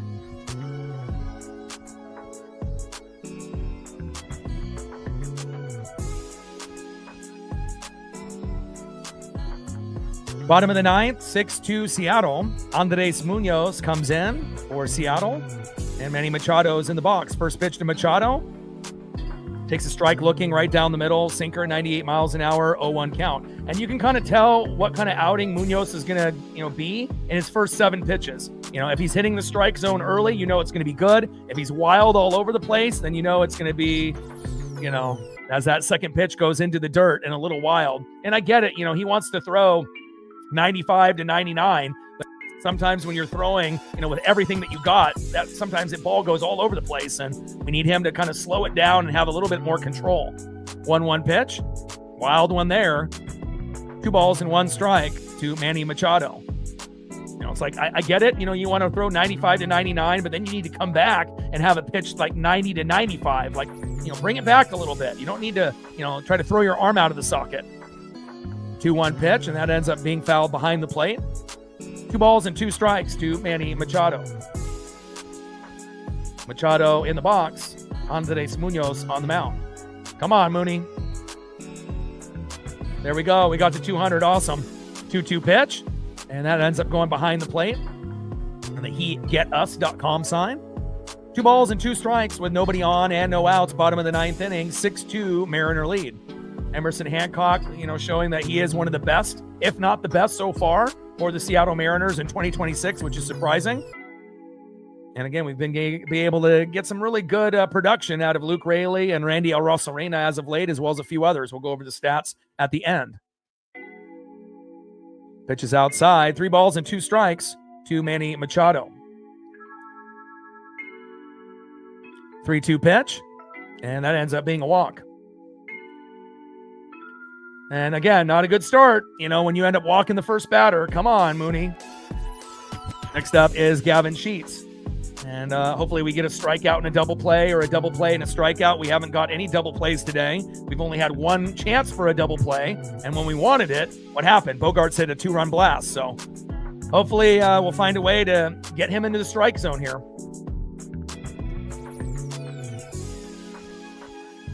First pitch to Sheets. Takes a strike looking high and away. Sinker, 97 miles an hour, 0-1 count. As the crowd chants, "Holy Sheets, holy Sheets."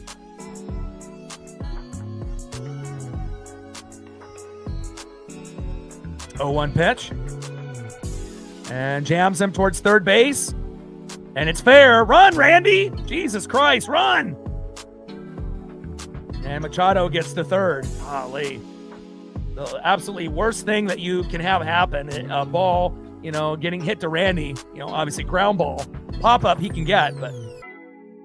And now we got runners at second and third and no outs. And like I said, you can tell what Mooney's going to look like in his first 7 pitches. And this is like his third, outing where let's be honest, he's looked terrible. He hasn't looked good, and we have a standard of him being one of the top 10, top 5 closers. And he doesn't look anything like he did last year, at least to start the year.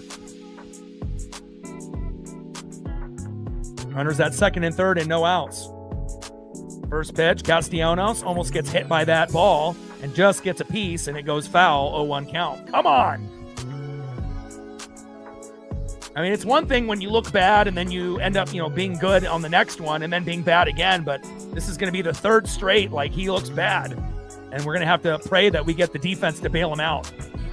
0-1 pitch, takes a strike looking. No balls and 2 strikes to Nick Castellanos.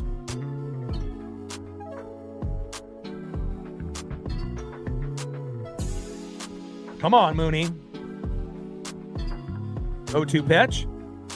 Fouls it off towards third base. Slider 87 miles an hour by Munoz. No balls and 2 strikes to Nick Castellanos.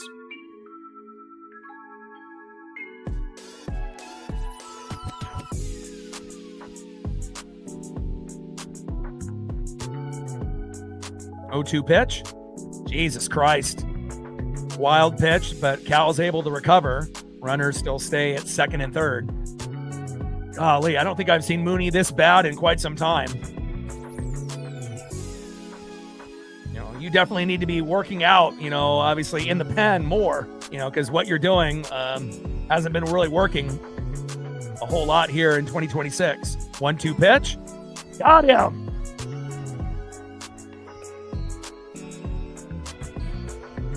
All right, we get the big strikeout there, and now If he's not able to get 3 strikeouts, which it doesn't seem like he will, let's see if we can bail him out with a double play with a slow dribbler up the middle, or maybe a line drive and a tag, on a runner, or on a hit and run. Let's see what we can get here. Bottom of the 9th, runners at second and third with 1 out. Next up is the former Mariner Ty France, slow dribbler up the middle, and Mooney can't get it. Jesus Christ.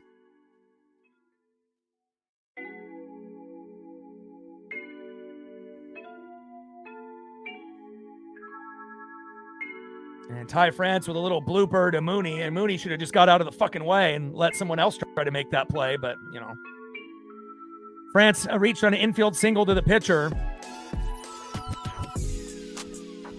Yeah, if this is me right here, I would take him out and bring in Matt Brash. I know they won't, but that's what I would do. And now we got bases loaded with 1 out. I mean, is it possible that we get a double play here, or Mooney ends up, not shitting the bed, But, I mean, if it's me, I bring in Brash instead. And now Fernando Tatis Jr. is coming into the game for the very first time.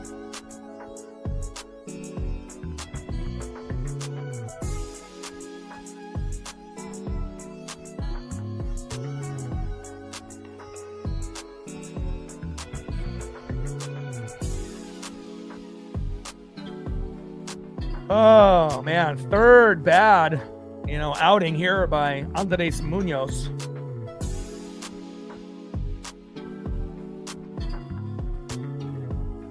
All right, come on, Mariners, dig deep here. Thankfully, we had a 4-run lead. First pitch, high and inside, sinker, 99 miles an hour, 1-0 count. It's crazy. Mooney kind of reminds me of Carlos Vargas lately, and that's not a good thing. Come on, Mooney. 1-0 pitch. There we go. That's a good one. Strike looking, high and inside, sinker, 99 miles an hour. 1 ball and 1 strike with bases loaded and 1 out. And we could still keep them stranded, with a little bit of luck. And we've been able to kind of get out of jams in the last 2 bad outings by Mooney, but doing it 3 times in a row. 1-1 pitch, check swing. Did he go? I believe he did. And yes, he did. He goes around. Nice one. Sinker, 98 miles an hour by Mooney. 1 ball and 2 strikes with bases loaded and 1 out. Bottom of the 9th, Mariners hanging on to a 4-run lead. But again, the Padres are threatening. Come on, Mooney. If you want to be a top 10 closer, you can't pitch like this. I don't even recognize who I'm looking at on the TV. Who is this guy? Looking like Carlos Vargas out there. 1-2 pitch. And just gets a piece. Fouls that one off and do Cal's Met. Sinker, 99 miles an hour by Andres Munoz. 1 ball and 2 strikes with nobody on, I wish, with bases loaded and 1 out.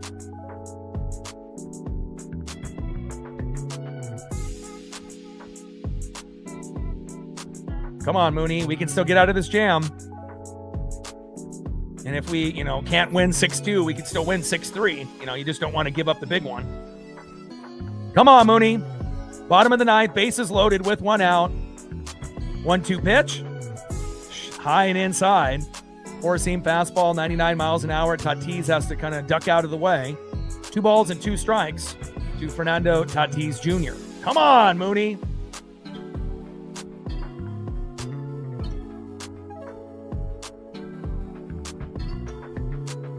Two pitch. Low and away. Count now is full. 3 balls and 2 strikes to Fernando Tatis Jr. Wake the fuck up, Mooney. What are you doing?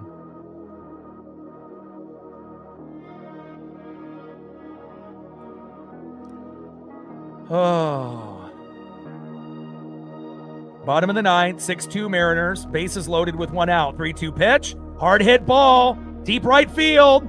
Luke Raley is there, 2 away. Runner will tag up from third and score. 6-3 Mariners. I'll take that. Sack fly, that's much better than a grand salami and me losing my mind. And now with 2 outs and runners at first and second, you got Luis Capusano. So hopefully we can get Luis out here, pop up, ground out, strikeout, and then we win. And obviously 6-2 would have been better, but when you give up bases loaded, you have to assume that they're going to score at least 1 with bases loaded and 1 out. Come on, Mooney. Finish now. First pitch from Andres Munoz to Luis Campusano. Big swing and a miss. Slider at 88 miles an hour, 0-1 count. And I think Mooney will get the job done here on Campusano.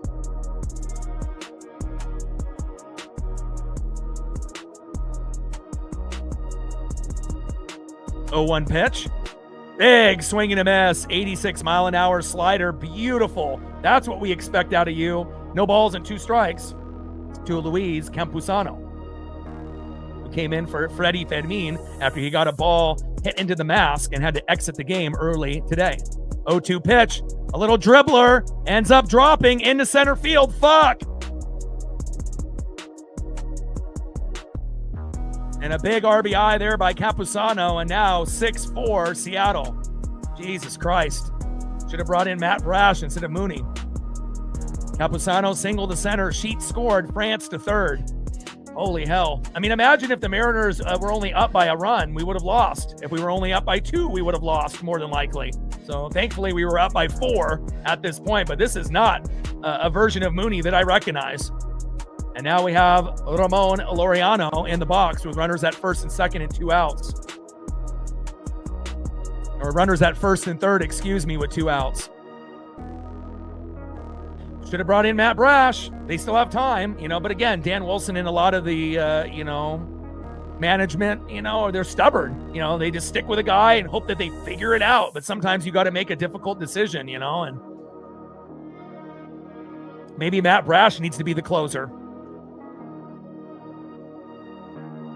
Bottom of the 9th, 6-4 Mariners, because based on what I've seen out of Mooney this year, I don't know if he deserves to be the closer. Maybe Brash needs to be the guy.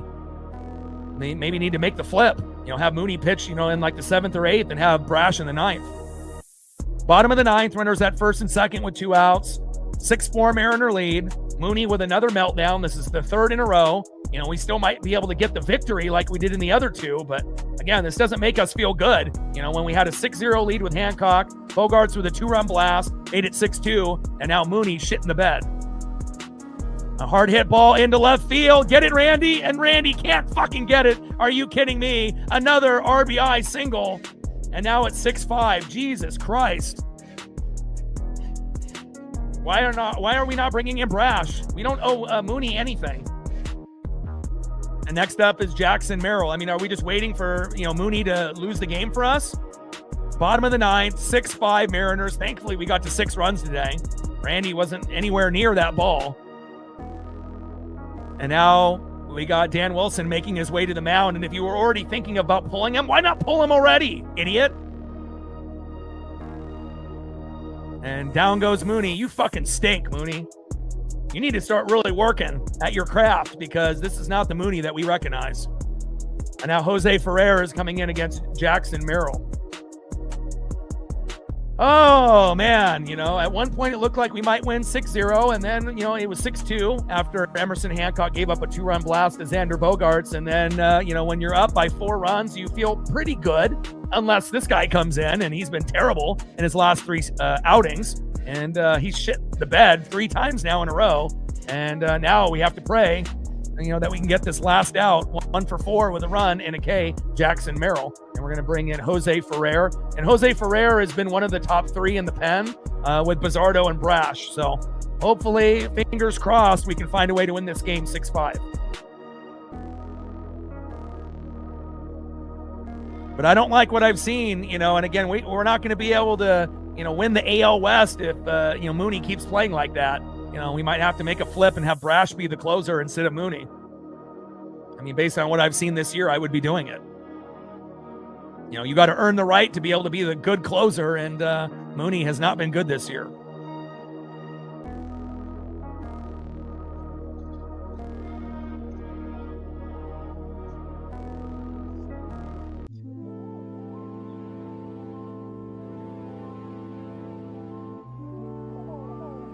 We got Jose Ferrer coming in, and he ended up being part of that trade for Harry Ford from the Nationals. And he's been pretty good. He's been better than Gabe Spire. So I think it, goes Bizzardo or Brash. You can do one or the other. And then Jose Ferrer 3, Gabe Spire 4.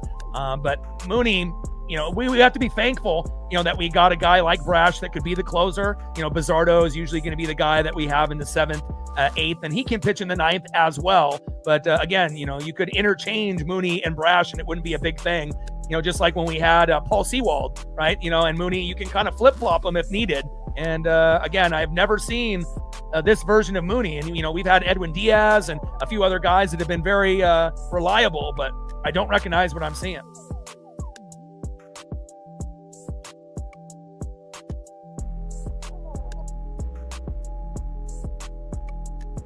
First pitch from Jose Ferrer to Jackson Merrill, high and away. Sinker at 96 miles an hour, 1-0 count.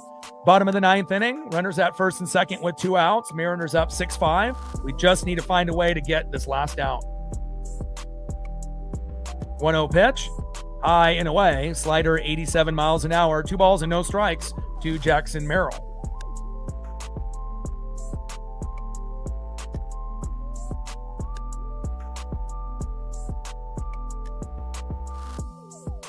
Two-0 pitch, and he crushes it into left field, out of play. 2 balls and 1 strike to Jackson Merrill. We still got this victory. We're going to still win this game 6-5. 2-1 pitch, fouls that one off. Sinker 97 miles an hour, 2 balls and 2 strikes to Jackson Merrill. Pop up, ground out, strikeout, I don't care. Find a way to get this last final strike.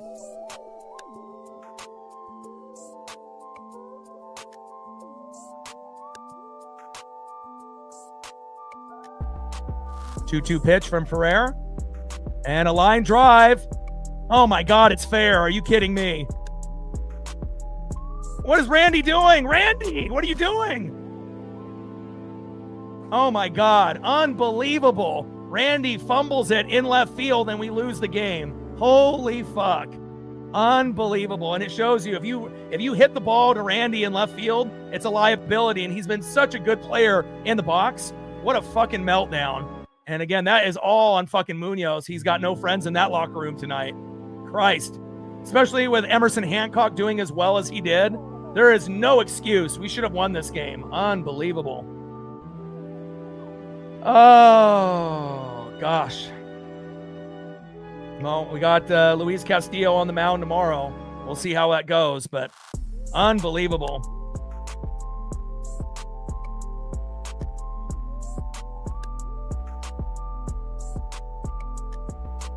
And what Randy gets it in the glove and just drops it and then just gives up. It's like, what are you doing? Oh, man, unbelievable. Well, we're not going to have too many meltdowns. This is probably the first one that we've had this season. And again, GG to the Padres. Again, when you find a way to, have a meltdown on the opposing closer, this is what happens. And again, it doesn't feel good. But again, we have to be able to dust ourselves off because we got another one tomorrow against the Padres, and we're going to have to try to figure it out. So GG to the Padres. And again, Andres Munoz, I think they need to make the switch to, Brash as closer, because we cannot continue to have, closing opportunity after closing opportunity. That's the 3rd time, but this time was the worst because we were still able to get wins when he had meltdowns before. But today we weren't able to get the finish, and that's all on Andres Munoz. I mean, you can obviously blame a little bit on Jose Ferrer there at the end, but man, that one hurts and that one stings.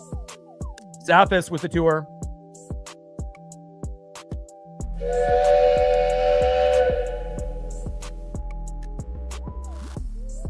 Unbelievable. And again, that doesn't happen very often against us, but you got to, take advantage of a player that's not playing well. And Andres Munoz, man, unbelievable.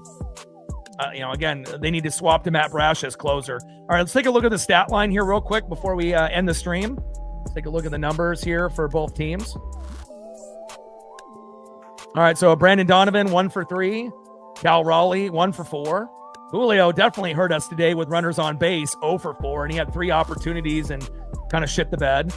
Naylor with no leg kick went 0 for 5. That wasn't helpful as well. Randy was 2 for 4 with 3 runs, but obviously defensively a liability out there in left. Luke Raley went 4 for 5, and we still couldn't get the victory, and he ended up having a nuke. Dominic Canzone, 1 for 4. Cole Young 0 for 4, Leo Ribas 1 for 3. And the guy that I feel the worst about is Emerson Hancock, because he pitched a gem. Ramon Laureano 2 for 5, Jackson Merrill 2 for 5, Xander Bogaerts 2 for 4, Manny Machado 0 for 3, Gavin Sheets 2 for 4, Nick Castellanos 0 for 4, Ty France 1 for 4, Jake Cronenworth 0 for 2, and obviously Capusano coming in for Freddie Fermin 1 for 4. Oh, man.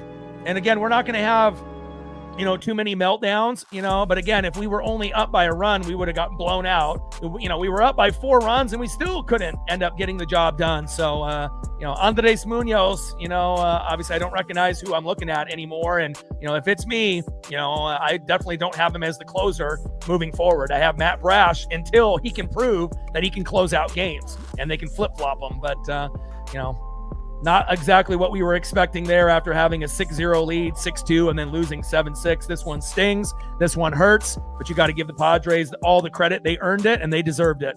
All right, final score, Padres 7, Mariners 6 in the first meltdown of the season, and hopefully we'll be able to recover tomorrow. And I got one question for you. Who talks sports like us? Your boy Ryan, Northwest Sports Fanatics. Tridents up, and go Mariners.